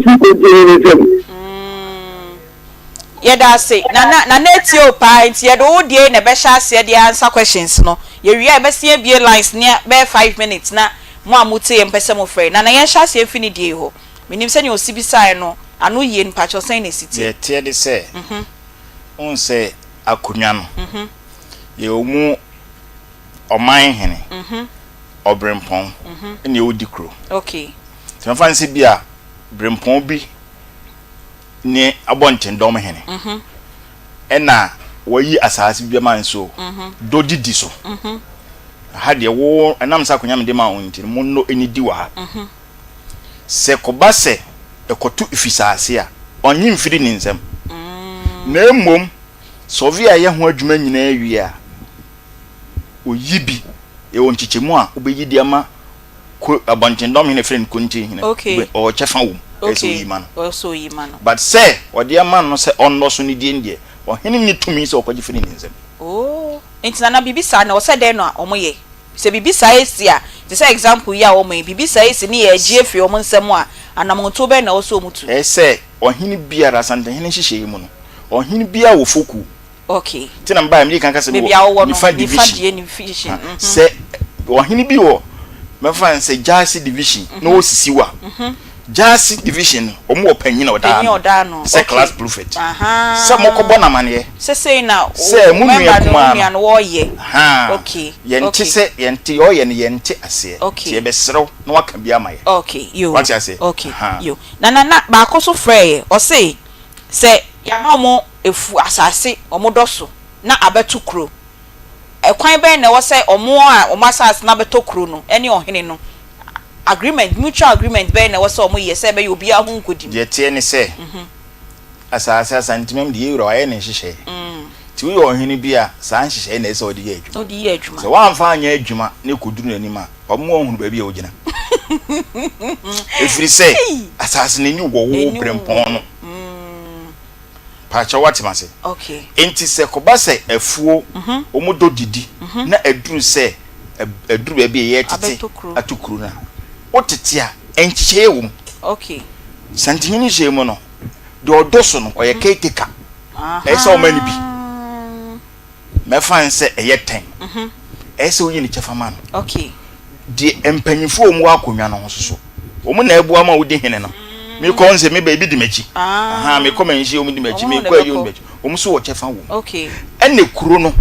enso wo chefa wo because kuro say empuntuduma wo kuro no yes me fan se abaya be si school dan na school dan so apa e wo so akonwa no bua kakra sa okay ebi kura me ba ye busa me na ya me si police station kakra ni nyina ye akonwa no ho bia na ye ayo ene na wo kasikai enti se ekoba se ye chema wo chema akonwa no benya ne de ohene benya ne de mpanyifo benya ne de oman ne benya ne de na wo mo do asase no so wo kura na ese odi kan do wo mo de mo first wo ko na e do asase wo mo na abo ho ban mo abeto it's ohene bi kase magia me mete ya me ne nya adwene da okay aya na em say ye suro say ye betu na mo aba menhia ana ye bekọ ohene panyin na ye wura sante hene enye ye ya sante fo nkwa na esomo no ani ebi firi dagomba nyina ba ebi firi mfantima mu ba emorofo ba entini hu no enye se okoya na akumu enti wahyehyɛ ekuro bia nipa bia wa santima bia wura okay enti o se yen ye hyehyɛ bia wura se na misisi obi a de obeye ne se na skole mampon hene na ye fokutire baba ko bana mane no afre fo ase hene se fo ase mrantie bia na sama bia ba se wonu omu ye bia omu ntom ta bedam na sei neti ti o se ye hu sa bia ye hene no no so ne panyin ni ende sa debi o ka se o panyin ni na so kore mampon hene na hwana hu sei ti a wo sa ase se no so de egu computer so enti wasantin no wahyehyɛ okay yo pacho obi so free free enyinam so o se 51 acres eno so ohene no agye afi omo nsam ne papa na really ma wo mo bacho ne na bechi no na nipa bebre nim e ho no pa esa mam nchechire mu ye me pacho yo ene se ye wo asase ayedo farmland okay nso kokoro bia so a ebi a kojo manu abusuafo mo do ha ye mo do ha we mo do ha we mo do ha ene bia ne papa no ono no an ko si ni kwaye ene oje na saase tete no efiri wo hene ho so ode be ye ni kokofu ene waye kokofu no obefiri mu no ene ode ama ne ma ana ode ama ne wo faase fo waye krata ato so de ama ene no hene bia ni tumi so obeje efiri wo nsem ese fu no mbusu adwa wo modwa no mo so de ma na mom se koturu se eduru fisa asese ye tete dia eni wo mo amodo ni biem na mom ye tete a mo wo chefa ye dai ewom okay nti ohini bia ni tumi se na nke ye tie nke ewura asante hene wo se efon ase majoje okay se ne dia okay me na hweso keke na nso so ono kakraka na kura mpodo nwura obi na wote baabi aka se makoje asase efiri obi o don se so mafa wo fa ne sei enyinam su sei no ohini ben na omo problem say ya obe suggest san komunko hu no na omo fo ma sem ko tuni so no minim se hoye di kuro enyinam so ende onso omo som to ase hene okay nti bibi say no ko to ase hene ho se ebi di kuro no ene esina eso ko bobre mpon na mane okay oye to ase hene okay minim se to ase hene na se ho no to ase hene ho nkawe hene ho beto ma se nkawe panyin ana nkawe kuma na se to ase nti wo ma omo kuro mo ndi omo mo hene ko na mo hwehwe hu bebi na mo fa ko bebi okoko som no okay omo ko bobre mpon na yedai amane yo ene ye nua ba ma ne nana eyiwa no afa mi favorite question no my sister ska de enti say de egu bebi ameko Ghana must go bag be 3 billion kra na me de abana na anywhere o say metu nsan enipa bebreji achi na ne me chiro yoni party me pa choche ase ade aye tobia okoma ekom ana se okoba bi supermarket baby okoto ade a unse ma receipt ye ma ye ai bonse ma receipt hey ya shop right why na akwaje asase a ya ma receipt wo de ani me no ko define ni me ni additionally okay en na be kire de make na okay enti we no de wo de ma no tunsa no normal baby atra for mretia bi okay but so okoto fridge e wo yi high sense se bi na mo ye na adverta high sense o mo receipt so the amount for good for coffee high sense panyin ni twemo no de nsa be kakura timbo na so because for about receipt e yo dia enti asas no utu nsa e the bottom masika kra kwa yesro eyensa ye ton asase ma ye ma receipt yesro ye na ye se na ye sua de ye ba sa tu yeah we need receipt we see allocation paper yo your first question and no so say maba wa ma me site plan metua ho metu ho nsa wie no wa ma me site plan no unya ma me allocation pacho metimi aye ahye dwumadie bi wo asase ne so ana ne nyina gina ohene no okay me say madaji sopa because me asante hene transfer dwada me wo ho yawada me wo bi sante hima court nso me transfer me wo bi onso transfer ebenada en efiada this 4 days e nyina amre ebetuma ba se wukwada kura se bi se no na asante hima so ma me se ko ne ko di dwuma bi ko asem ne yedi na asante hima o nyina nso yesa akokko hwehwem ebi o ha be kan se ko ayi pokukrum okay ana na eso ko sade na ohene ne ohema ntana no sada na eso de ko because me ntimi nka se me lura asante hene ntana se nti me ko hwe obi asase debi enti no ono person chese se o de mani wie a wenya side plan no obetimi ahase ohin bi wo ho a obeka chese kokko ye wojuma okay me prepare allocation paper na okay eye adwuma okay so what you say okay ohin bi wo so a allocation paper one farm answer wo anya fast ya obeka no obeti asase ne so no kura de yebeka na se ne mo amunim se sebi ebinum wo ho mo ye ne ama we de me se meka no kura kopenta me ohin bi wo ho a se wo anya fast wo ho a obeka no de asa mani powerful o de amani powerful enu ntina amani pam se so on saka side plan na chenchina obese o allocation paper before because side plan yemfa nkokot uni obi de side plan kwa ba mo ha no ka se na asase ayira ye ntontwere ba bi kra enti wo tie ye fa side plan mba side plan so obenya allocation na ba bi wo ho a ye mpra asase okay me efuanse obi a na obi a mpra asase ho ho na me na free sa me hu ba bi ade ni free ba obi kura timi obi okura why allocation paper to ho o ma meje no osini dai osini dai mitimi hera so na ekofro bi se ma ye opipa beje because when you say empremu bi eni ho but baby o ho a wo se wo bo ani pre na obi gina so no obi just also kan na so ko ban for hene no o kan na me hu baby a enti wo so de na free budget say me nua panyin no na school man panyin o de akonya be 27 years and an insase nyina go computer so and na no buy me sua no enti why ade so me say me hwede me nua panyin enti ka hemfo ni nyina ye sanke be boa ye enti titiri de hia ne se wo ye ohena eni panti na ye hene okay wo ko chiro konkun wo se ohene nipa dodo ene ma ne ye hene okay dia ma sante hene waye kakraka no okay o wan fantefo hene o won simafo hene o wo kwafo hene e wa sante nyina bi wa anwonafo hene yeah dagomba hene waji obi ane nete amana ye kakraka ye be fa calls be 5b na ye ne nana ewie esanse won ne mra ne ye danyame ase kra se de nana mpacho kasa ba ku bi su ne se ana wo mo do asase so e mo obi anye na adwe se oye abusua panyina o wa asase santi obi do asase so se ye fu asase ayeke abusua panyina fo no obi o se asase ne ye media na ono ohini be etwe okay ohene so ne twe a wo de ne nkusi hwe okay ye be ko asase ni wura na nkasa horo na wo na wo so ye abusua panyin munya ba bi nyina so what you say nti abusua panyin fo mu hu se asante hene wa mfa na asase ama abusua panyin ohene na ti wo na ohwe so ma no chirechire mu aman hene abremponfo na tano ene na yere no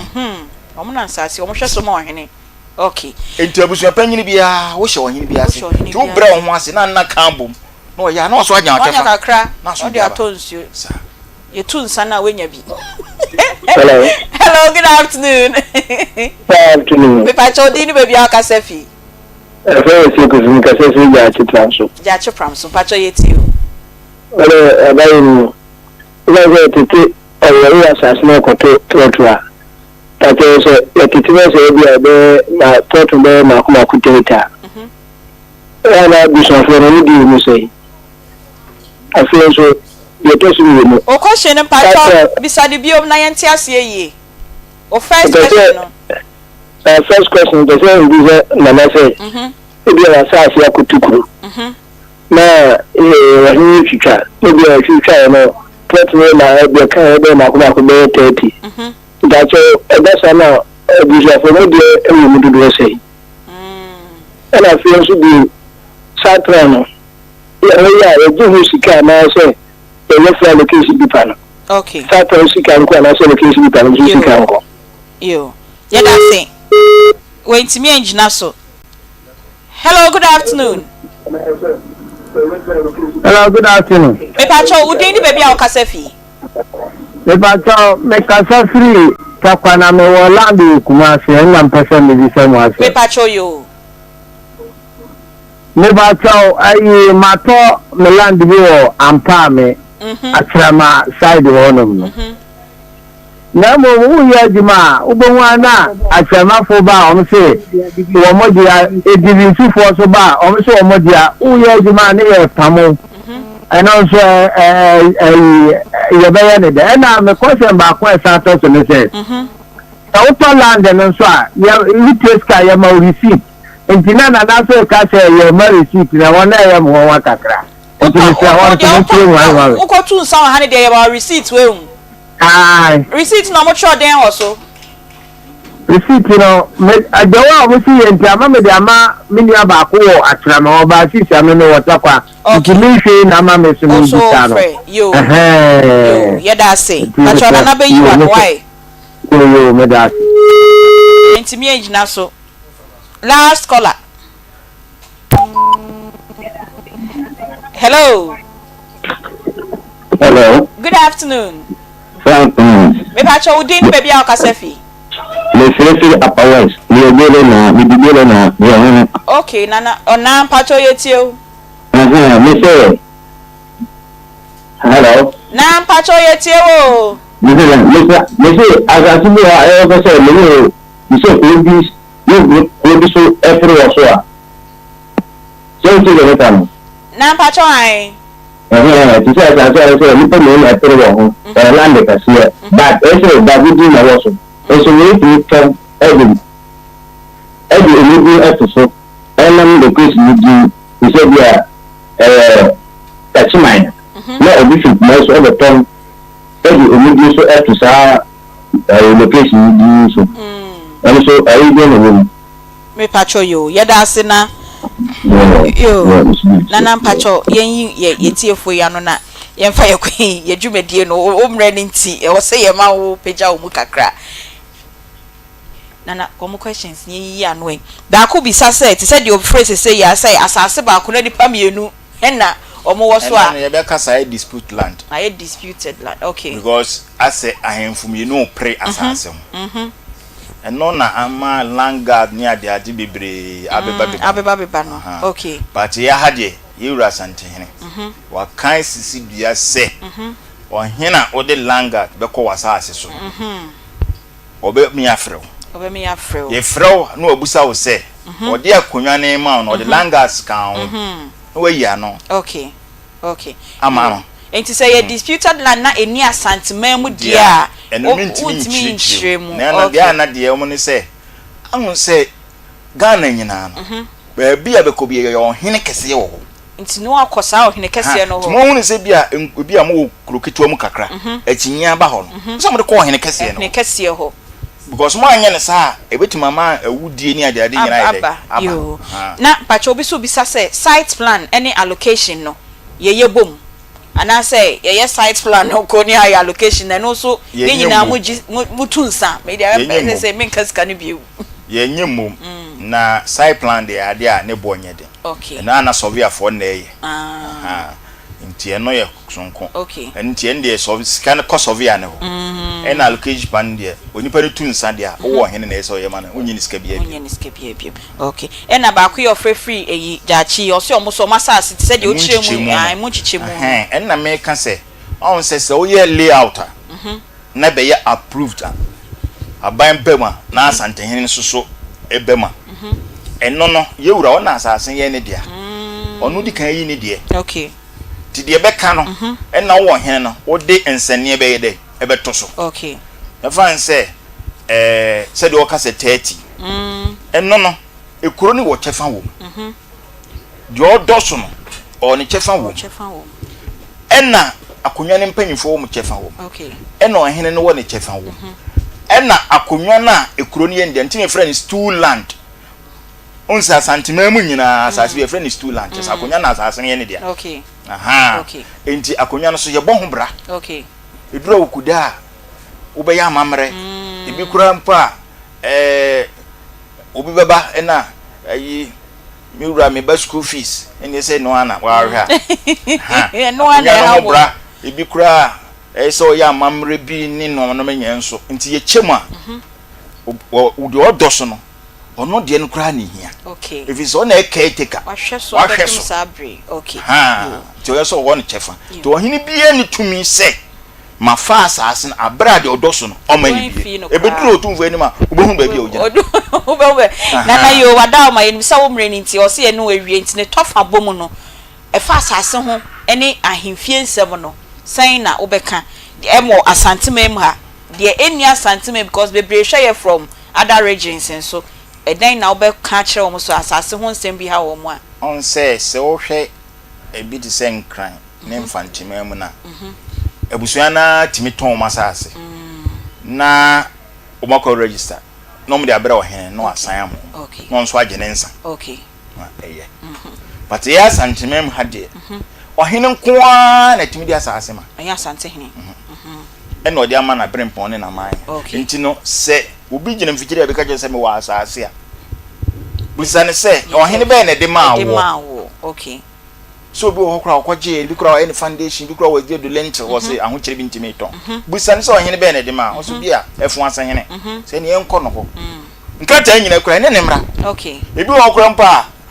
mu ba na nyesem ba relocation but adansi o mo because nipa bebre ye fa kwati kwa se ton sase ama nipa bebre sika aye ashi okay ye koso asantimempa okay tembia na okoto asase hwese obekọ ohene yo ena de obetufu biem so site plan any allocation e hono so de nsem ba ye ha oba okita site plan de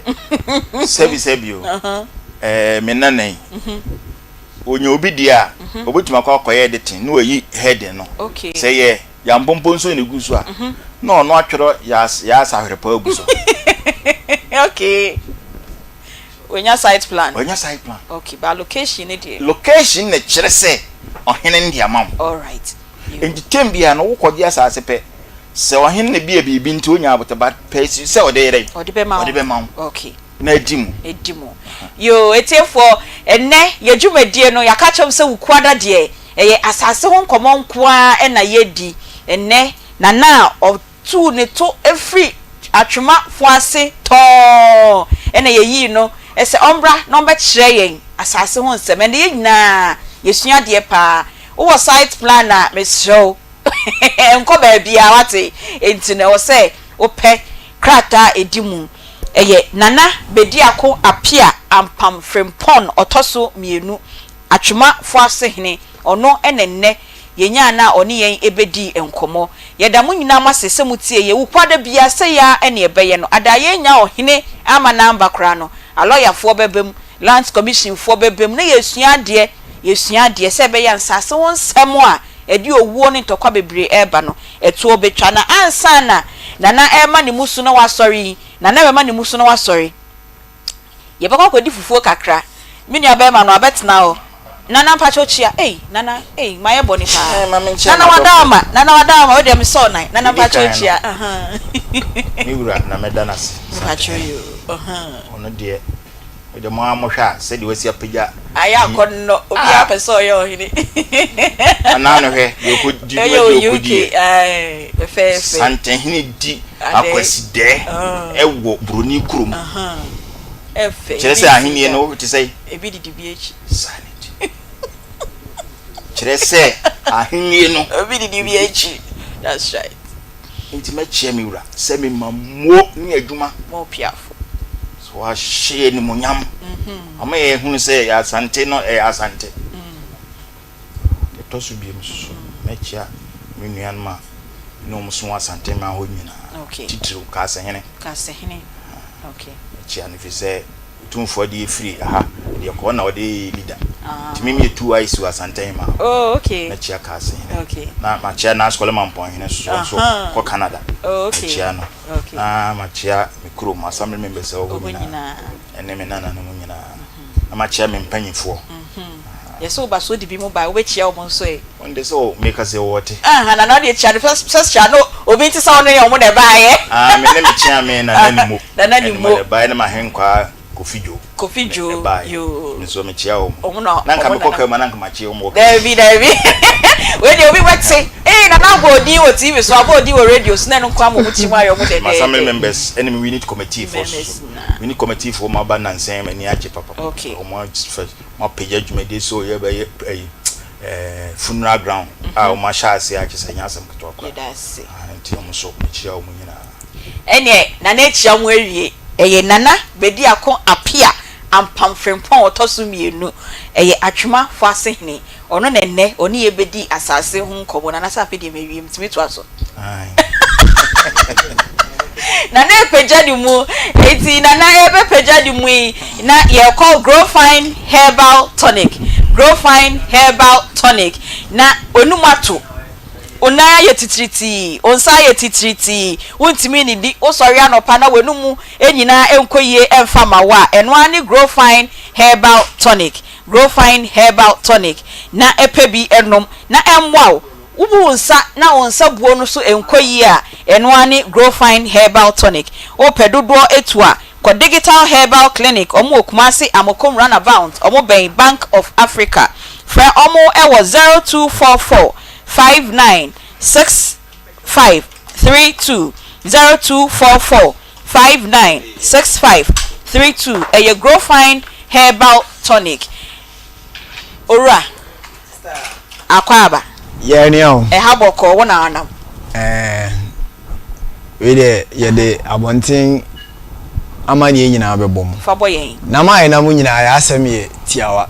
na me adom amemenda ese yese ye modate biem memenda be se be ya remfi ye kodi fufu ye di fufu Akoma FM ye wo fufu ama asanteman umbedi the free empem bebre ne ana ye programs a ye tena ye fidi kese ye so bo asanteman ama ne se ye ya odono kwa na ye ana omuda na di kire so ye ne efe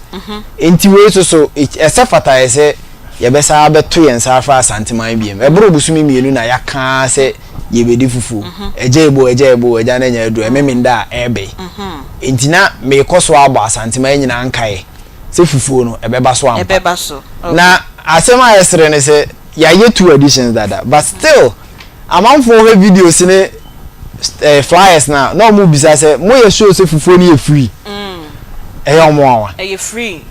omo ntiaze because ye wo fufu kwa ofie ya yenhwe eka yebo na Akoma FM timi tu ni wusi o se me wo fufu asanteman nyina mo medidi free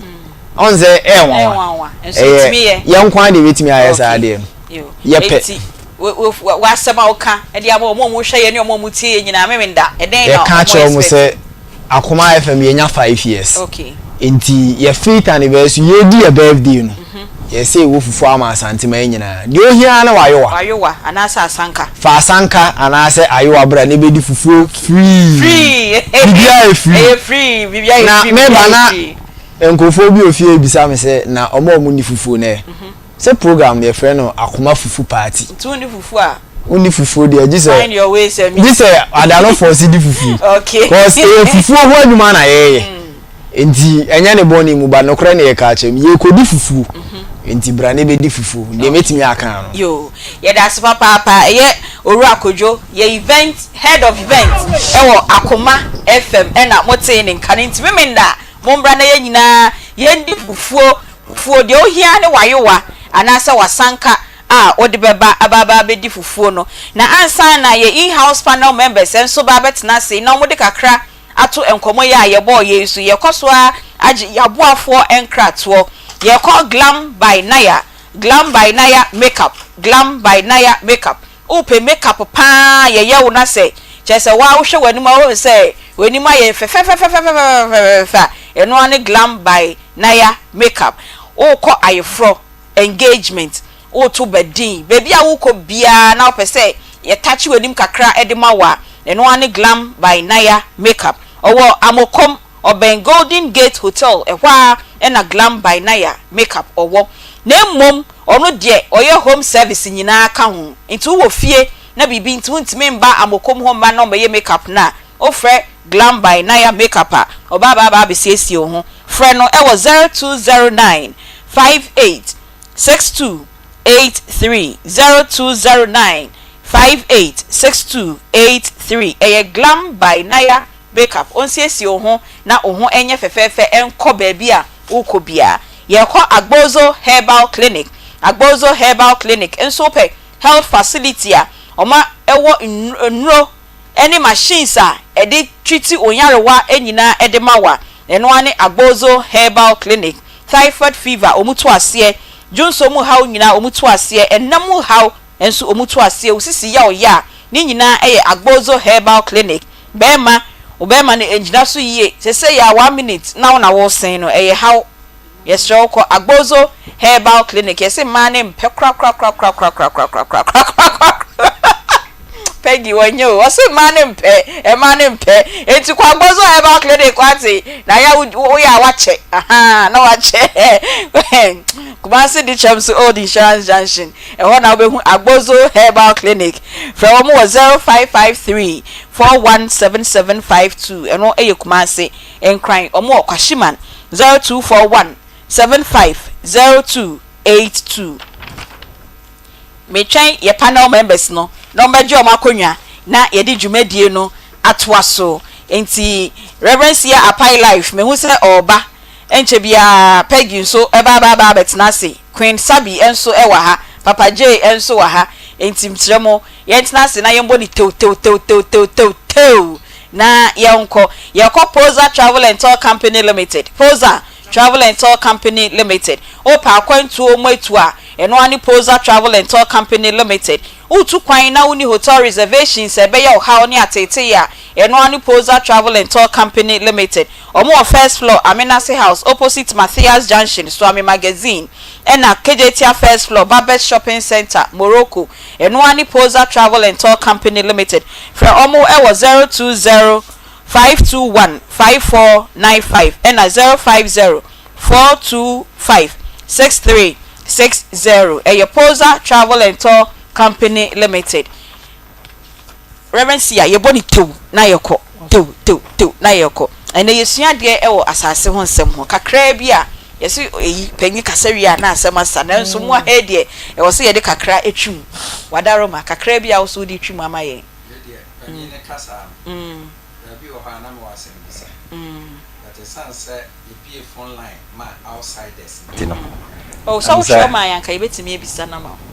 Menchro ma. Mrs. Outro my ene, Corti han ye be son. And cabed in pass a brofon obey to my kind. Hey, menchro ma. Pacho, young coy. I don't refi me. Ever your coy. One say, and Caminimus say, Adi bia ye tun son. Ye near no.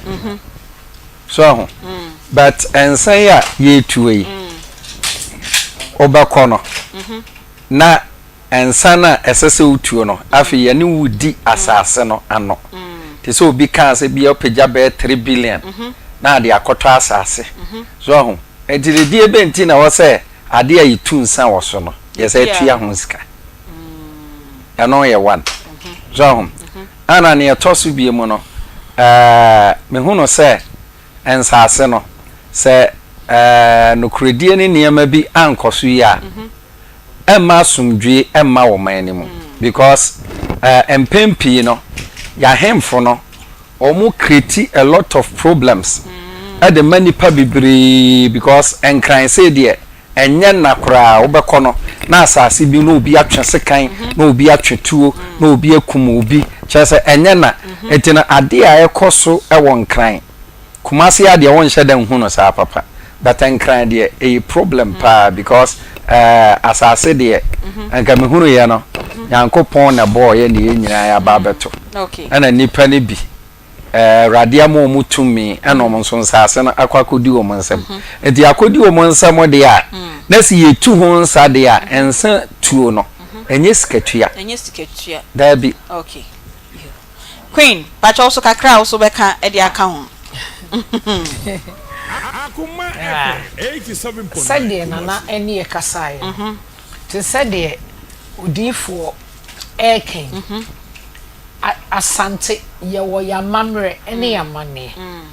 on se ebu a wo kan asem bi kra itimi kase fura ne ntoma aha de midifo ken na me bo ncheche mu kakra e wo ho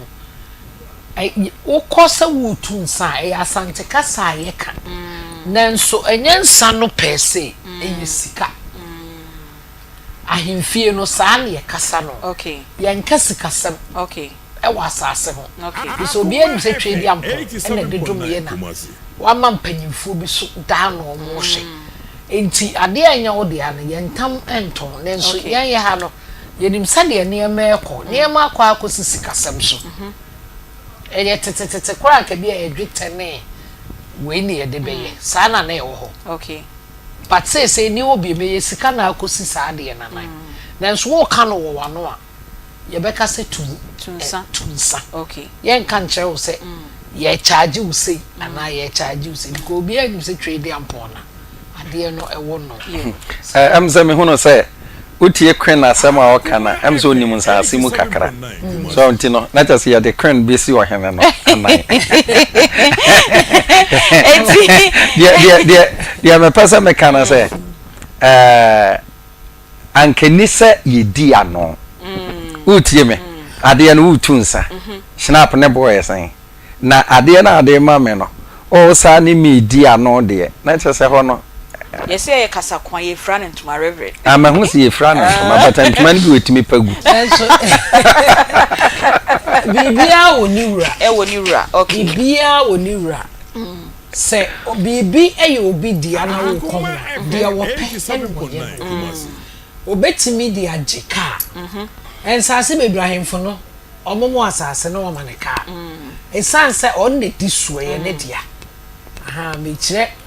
mirror musa okay se bibia woniwura nti se wonya be ye wura na wona woruli bibia e wo ho ti dia wo pe okay aha wo pe mu ni ebedi so okay fi se eye wo dia aye so ko han fi wura dan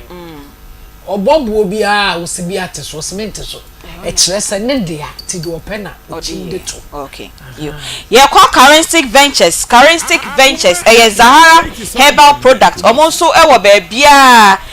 yeton sa edre ubenya bi ato na odi etu oyare ase se oni pedua no mu ote eyaw ewo mu a kopa Zahara herbal product ni bi eto na ennom oba bema wonnam nsam enkoyi a ni nyina Zahara herbal product eno nso kopa bi na eto ennom opedodo etu afra omo ewo 0246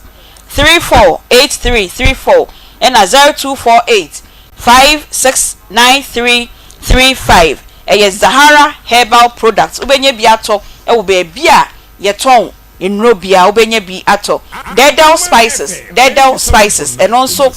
natural spices ya na omadye ediegu sachet mu a yeton kotobi nefa ye weduane onkwan ojolof kopebi na efa omo de noodles ewo ho all purpose de ewo ho omo stew jollof curry nutmeg powder ni nyina omo ewo bi oma ye no sachet no nketwa de echire ene akese nyina ubenye bi ato senya obotom usikatie bia no ubenya dedel spices ni bi ato edwaso de okwa ewo ho bebre ubenya bi ato aye waduane opedodo etu nso afra omo 0531 105545 0531 105545 dedel spices enche bia na ye de dwumadie no eba ewieye yaka chem se wukwada de asase ho nkomo nko a na aye di ene yenya ohene wa ha ene yen ebedi enkomo efa ensase ho ekwan a ye fa so a ubenya asase ewo ahemfie ena se wenya wo site plan eno nko a chese asase ne eye wo dia unya wa location paper eno nko a chese asase ne eye wo dia ene eho ena yesua ade edi free Akoma mu Nsem dwumedie Akoma 87.9 ena Onua TV enso ena ohwe dwumedie no ewo honom sa opesa wode wasem wo haw wamane bi eba na ye nyina ye boa na ye epe eho pomasibre edemawa ye production lines no 0530 507 849 0530 507 849 na wafre sa numbers no enche bia Papa J eni Peggy enso ebetna se na omonso edi omadwen kire ewo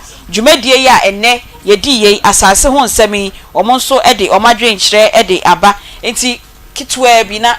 na mo sorry no mo so aba be come with the ai pacho wadaroma am say erade adomo a eya eda eya memenda enya sorry na pacho producer see entwe kakra bi o see entwe kakra bi na Peggy ni queen so metna se kakra bi na yen form nso adwen kire no embra na yen call glam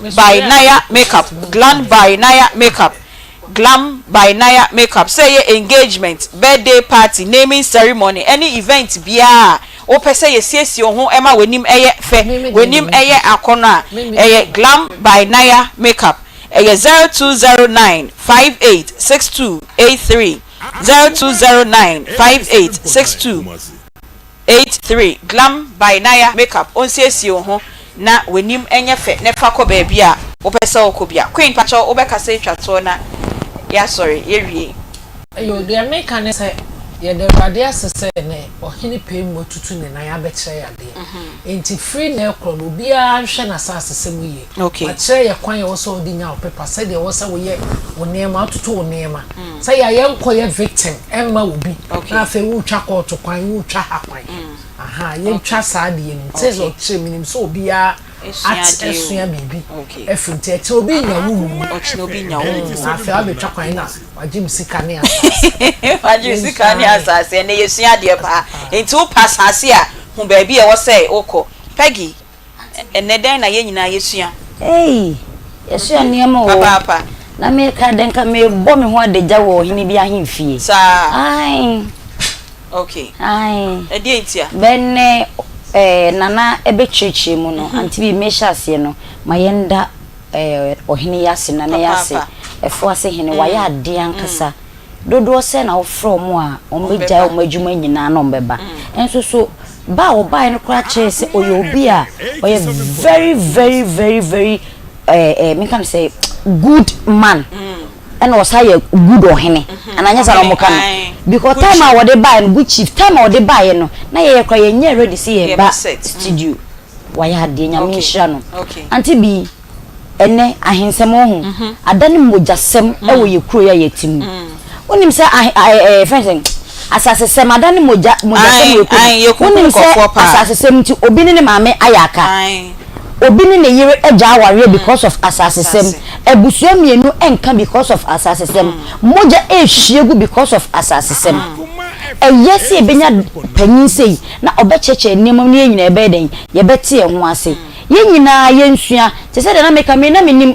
kamia bom ho de je wo hini bi ahemfie benne niema papa yi beka yi ohini beka yi ye nyina se efomo futua ebeboa na langa se samme ade no okona langa de bi hawa men gigi wanim enkohwe wo nkwa se wutie bi nko ade a engigi wanim ema sebise bekwase bi ngi wo nkwa nyeden emfiri wo nsem sempo no ohini bi ne pese oye wo de anya o cheche omo wo e chain what is e chain wo hwehwe bebi asa wo hene no ni tisha no akono akwakobo amane ba Aunty bi de mese ne se ye wure ye obetina ha yi se sa na hemfufuo no dodo na atia Aunty B kaye nya hawo kaye nya hawo minim se asasesem de etu ntwa na nka so bete obaye wacheche niemam se de ni wo fa wuye wo je bi to no obaye se onye proud ena oye obi a wo ha adwe wo bebi o wa Aunty B ko betena camera mu nkasa because when we saw one ko for be proud but watena se etimi akasa de nensa esinebo aka obi kwafre bisa na question na me ka che producer se me resa obetre se na but okoso kan se de eden esitie ye besre ahemfo na aka no omunsua de ye nua beka ana omunye de ye no omunnim ne ye na de bia matinwa kaw moje katugu ni ade no etu obetwa wo krom because eye den ya de bi bedro ma asase na wo to ye no wo mfa nko usini kakrakrakra na Aunty B de duro senya na wo bedam but akamia kwa se midim sika beto de a ni nya ama ne nyedai enka obehu ane unya ama ne kan wa hwere nkwa wo hu nti ye besre so munnim ne ye no munnim mre won sase hu emigidi se ansa no mesua be bibia no ye wuro otumfo do munyina fa sa ne manim na den na afi do mbetena se a no mada wo mochiama ne ma ye kire munyina eye se papa yi baye dani da bia ye besre se de wonim papa no onye papa ne fa sumdwembra papa J and obi ko pass asase a we who process na ye fam ni nti etia na obi de size plan bre se we nya asase a ye nya ne dey asase issues ni dey all from tete the man son dey other from tete but na be ka say no wa chichin fine obi to wa tie hu say asase na wo so ko ha wo so yewe ansa na ba so asase problems enhia se nyina no mo na afi ayemfo na omo na the problem ni nyina ba ese me no kese kura no ohini mi asase bi so a wato ama obi o san de mo bi fufuro omo na koso problem no ba na be chemu kama but omo so na the problem ne de eba mi na ka be say langard for no omo wo mramu ana asantima asase so de otumfo say langard ni asase nti ohina obehu langard o asase so no ofro benhia ofro so de se na onim de achiri eti ye high de langatsem ni ha te sese bio ko other regions na langatsem wo hanwe yes bi wo langard ni bi asanteme mo bi wo ha wo ye won krofo a asase unity unity ba what you say it tells you say if you baby and ye encouraging wo hanso so ye dem aka ho se nya wo kan emra wo ho a otumfo ahihye e wo sansa sesem no but nkofo bi so hye kire mo so enu ho because ensase be a wo no enyi ni nya na na ye dey eni e wo ho but o metima en kuku but o mo ye later na ba be piem wo na ne se last time ka say ye to ayemfufu bebe a enam asase sesem ho so what you say it is share na nanom o mu ni ansase no e wo mo nsem obi entimi fa ne pe enkotena ba bi abra na ma na ho kwan before so we be see e dan wasase bi so na ohene bi nsa ye den e wo ne mo asase no ye de manipa na ye interest the who documents ni bibia e ma no ni hia no wasase no so nkotena so asomdwe o se asase no ye nton what you say allocation ye de ma na wo tena so ne mo ye ma time a wo de betena so te so two for some list that's asase na nya wo dia so pasa asase ye de ama so mesi ni nipa mi no ko hia asase so ni ye ko ntokwa ye ti obitimi si dan mua ni ye ko dwiregu obi si ne anopa no bi akɔdwire gu anajo no bi si na anajo ni akɔdwire gu awia ni nyina fi ahemfo ya sasundwe be ba asase ho a efiro hene sasundwe manzo so a efiro hene timedi asase ho sobo nyina no ye de bo ahemfo na se me so amekɔtɔ asase me so asodie da me so yes se o se me so me hwɛ se be ati bi be convince wo oh me asase na me dia me na so mesi na betena ha me na so mesi no bo history o chance wa betena konya so nti onim amamre wa asase no no convince o no so watuaka afọ chena wo asase no so no opsi aba no asase we ebusua dia ye nto ma obi a na so mesi so na to ma me ehun krata ni nti yesra ahemfo no omo na kroni omo dia omo no mu di enso yesra omo se asase ho no process ne dia omo try na asundwe ene nkrata se ne bibia no entuko na kwem emfa emaye yo yeda mu nyina se papa enne Akoma mu nsem dwumadie de mo nso yede baaye ena ne ye nyina yetie no efa asase ho ensem yesi wukwada bia domdom ye na ye bekasa edi afa ye nsase ho enne yenya ohene ema ne bekire ye mu nkonwa senia wo pe asase ewo ohene ho a ekwan ye wosa wo fa so na wunya sa asase no eno ho enkomo enende ye boye ye panel members nso edi omonso adwen kire edi ababa befem na ansa na Reverend Sia Apai Life eni yen ebewie enadwumadie krampo no ye o birthday wishes bi e wo hono ma e wo se ye ma ye nuanumu happy birthday de edi kan no ekọ edi ama Godfred Yabua entry enne eye wawoda uko school wa Calvary Methodist School Complex e wo Esreso Godfred Yabua entry o ma ne Harriet Bedu a dodo na efre ni sweetie oye ensa nails pedicure ne manicure ewo Esreso ose ne ba odo nyame hraw na onye wo kese Godfred Yabua entry uko school Calvary Methodist School Complex enne eye wawoda we efri maame Harriet Bedu ye friend sweetie ose o ma happy birthday de etoso mienu ekọ fa ama Francisca enimwa we efri ukunu dofo ho Alex munyina mu UK sania o si family yiri yechi de enye se odo na mpara Francisca enimwa wo UK we efri ukunu dofo ho ono so ede Alex ono so ewo UK o si o ma happy birthday nyame enhira na modo no enkoso a enyini na enye kese Reverend Sia Apai Life ye twa ye ho ye beba sese ya mo bo so wesi na fa ye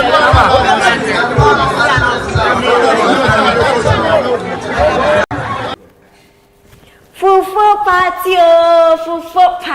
we Akoma fufu party you free the here se wo ba ukita wasanka no asanka no fufu Akoma 87.9 FM fufu party maje mayewa de wo hia ni ayewa me ba se ya na esome ati ase mesro fufu na be ye de free me ba ayewa ne de open je the size ni bia mesro wa be se fufu no nto ba fa ketwa me na me qualify some fakasi because me so me nya ni pa ato asa nti mesro hia me iron lady wo Kumase America o se krom Akoma 87.9 fufu party na se me na me kọ no hia me ate Weye ni ohia ni wayewa Shale sabu kai last year fufu party na Akoma FM ye de bremo no this year it happen live ye kodi ampesie ye kodi abetie ye kodi fufuo Akoma FM ye kodi fufuo o se ye kodi fufuo e meka ho wuhia ticket bia wuhia sika de ohia ni e ayi wa roba hu size ade beba otimase ye ko fufuo no form hey ye wie. Hello, we need your hema echampoma. Uhumi anenye bibia se Akoma FM fufu party ho enkomo na me no ba betwetwe. Kai hu se dwumadie no. Eye fufu ene ye wo se ye nuanu mu nyina ya dofo mu nyina mo na mo dibi. Wo ba eye free na mom no. Wo be ba kai hu se wo de wayewa ebeba eno ena ebe kire se ampa wani abri se fufu aye be wo aye kire se obi amedibi no wani abri se ubedibi. Kai hu se eye Akoma FM fufu party eye free bra ni ready fi party Hello, Obia, your friend Felicia say. Me invite you for Akoma FM Fufu party. The here is all do asanka beba. Nobody the free. Your best chance is 7 a.m. But mother so Fufu. Akoma FM Fufu. Yakasa ukwada bia yakasa edifa asase ho ye bia phone lines no entem kakra e bia na nka also a question bi ana adwenkyere bi mpo a opese woni yen ehye na so wentimi amba ma ye san ye bia lines ne kakra bi na wa opese woni yen edi enkomo efa asase ho nsem no wonso ode wasem no aba beto ye enim ne nyina yesua de efrim e 0243 114497 0243114497 and 03224 98035 ubetimi afraye na oni yen abo enkomo reverend na o kasa na bibinti. Hello, good afternoon. Pacho, good afternoon. Me pacho udini baby a kasa fi. Upa me ama. Na magi. Pacho yo yetio. Me pacho me last me share na coffee asemono na na mpese bibisa half hour. Me pacho hwan asem.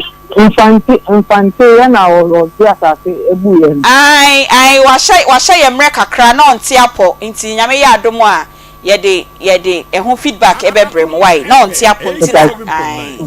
yeda say you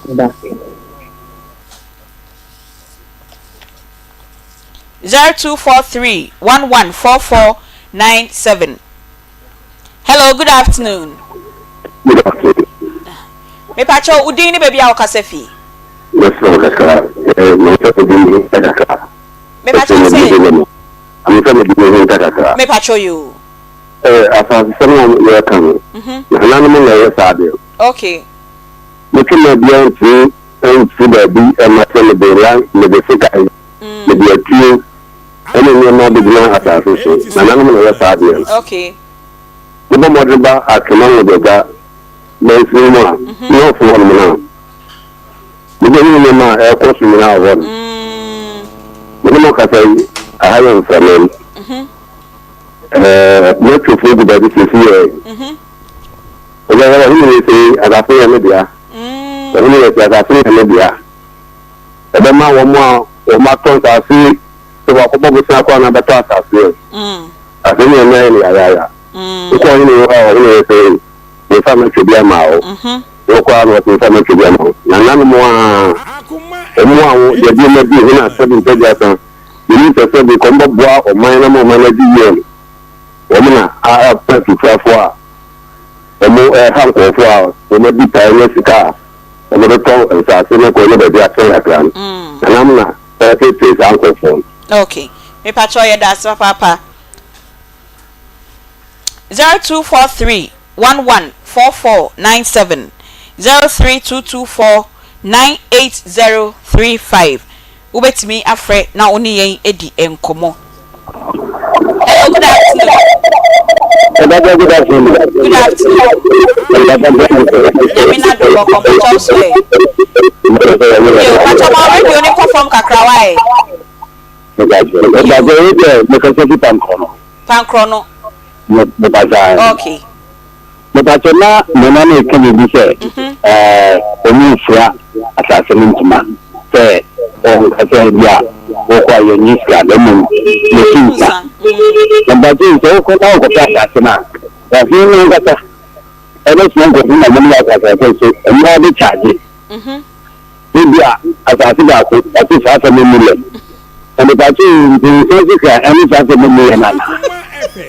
so question we dey yen nyina ya bisa no so say ni nyina no on tom asase no esa asase de yeri nyina ya ohene dia enti we wutu nsa why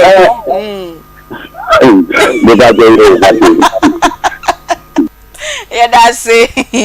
ye be fa call ba ku bi na ya ba reverence here apply life for no. Hello, good afternoon. Hello, good afternoon. Last call on Pacho Yetio. That's one more thing. Nyami adum Pacho Swe. Why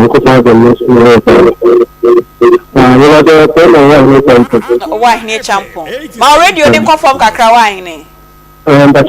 Me Pacho you. the American national conference. I think for me, I want to criticize the American.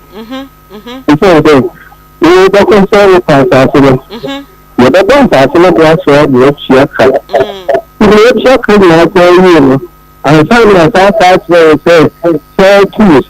Drew. Nana Biladi who dance yes in Drew. Near Drew. But a baby will be the be a baha.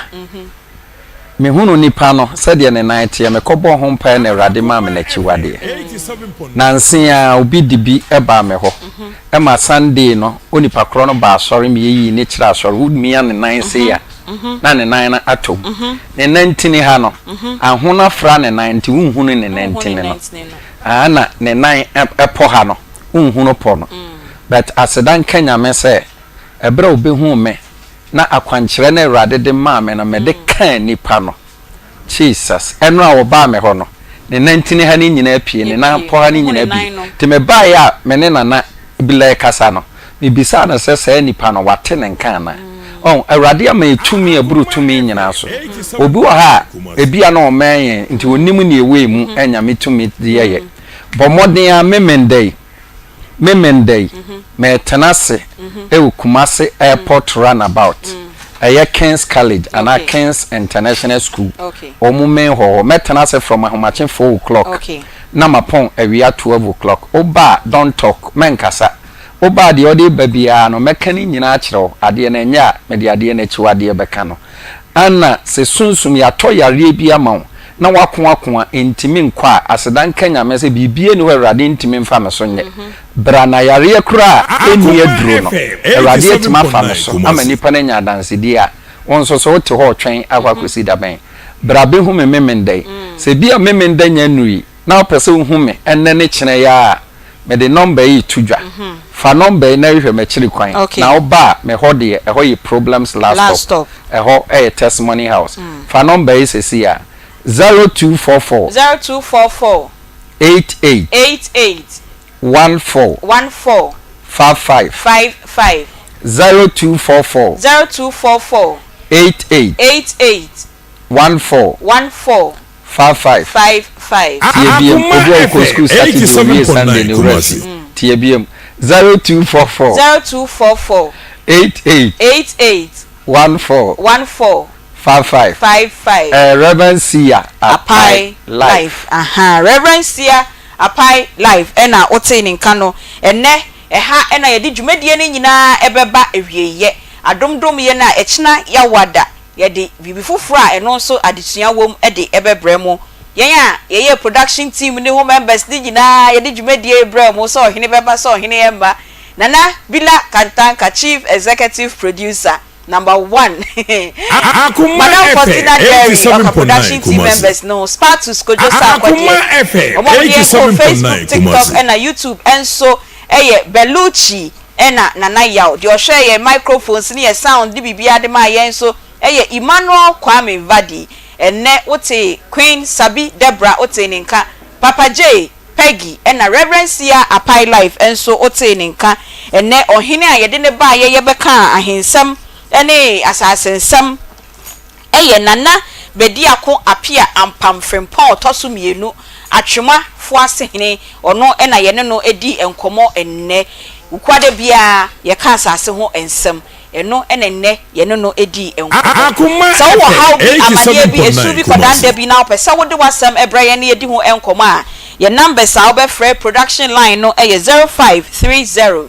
507849 0530507849 mi a mi di dwumadie no ho chia me ye frɛ me Beatrice Piogabra wo betimi afrɛ me Aunty bi me sorry na sport eba eyi we fidie no emfiri ha ye da mo nyina mo ase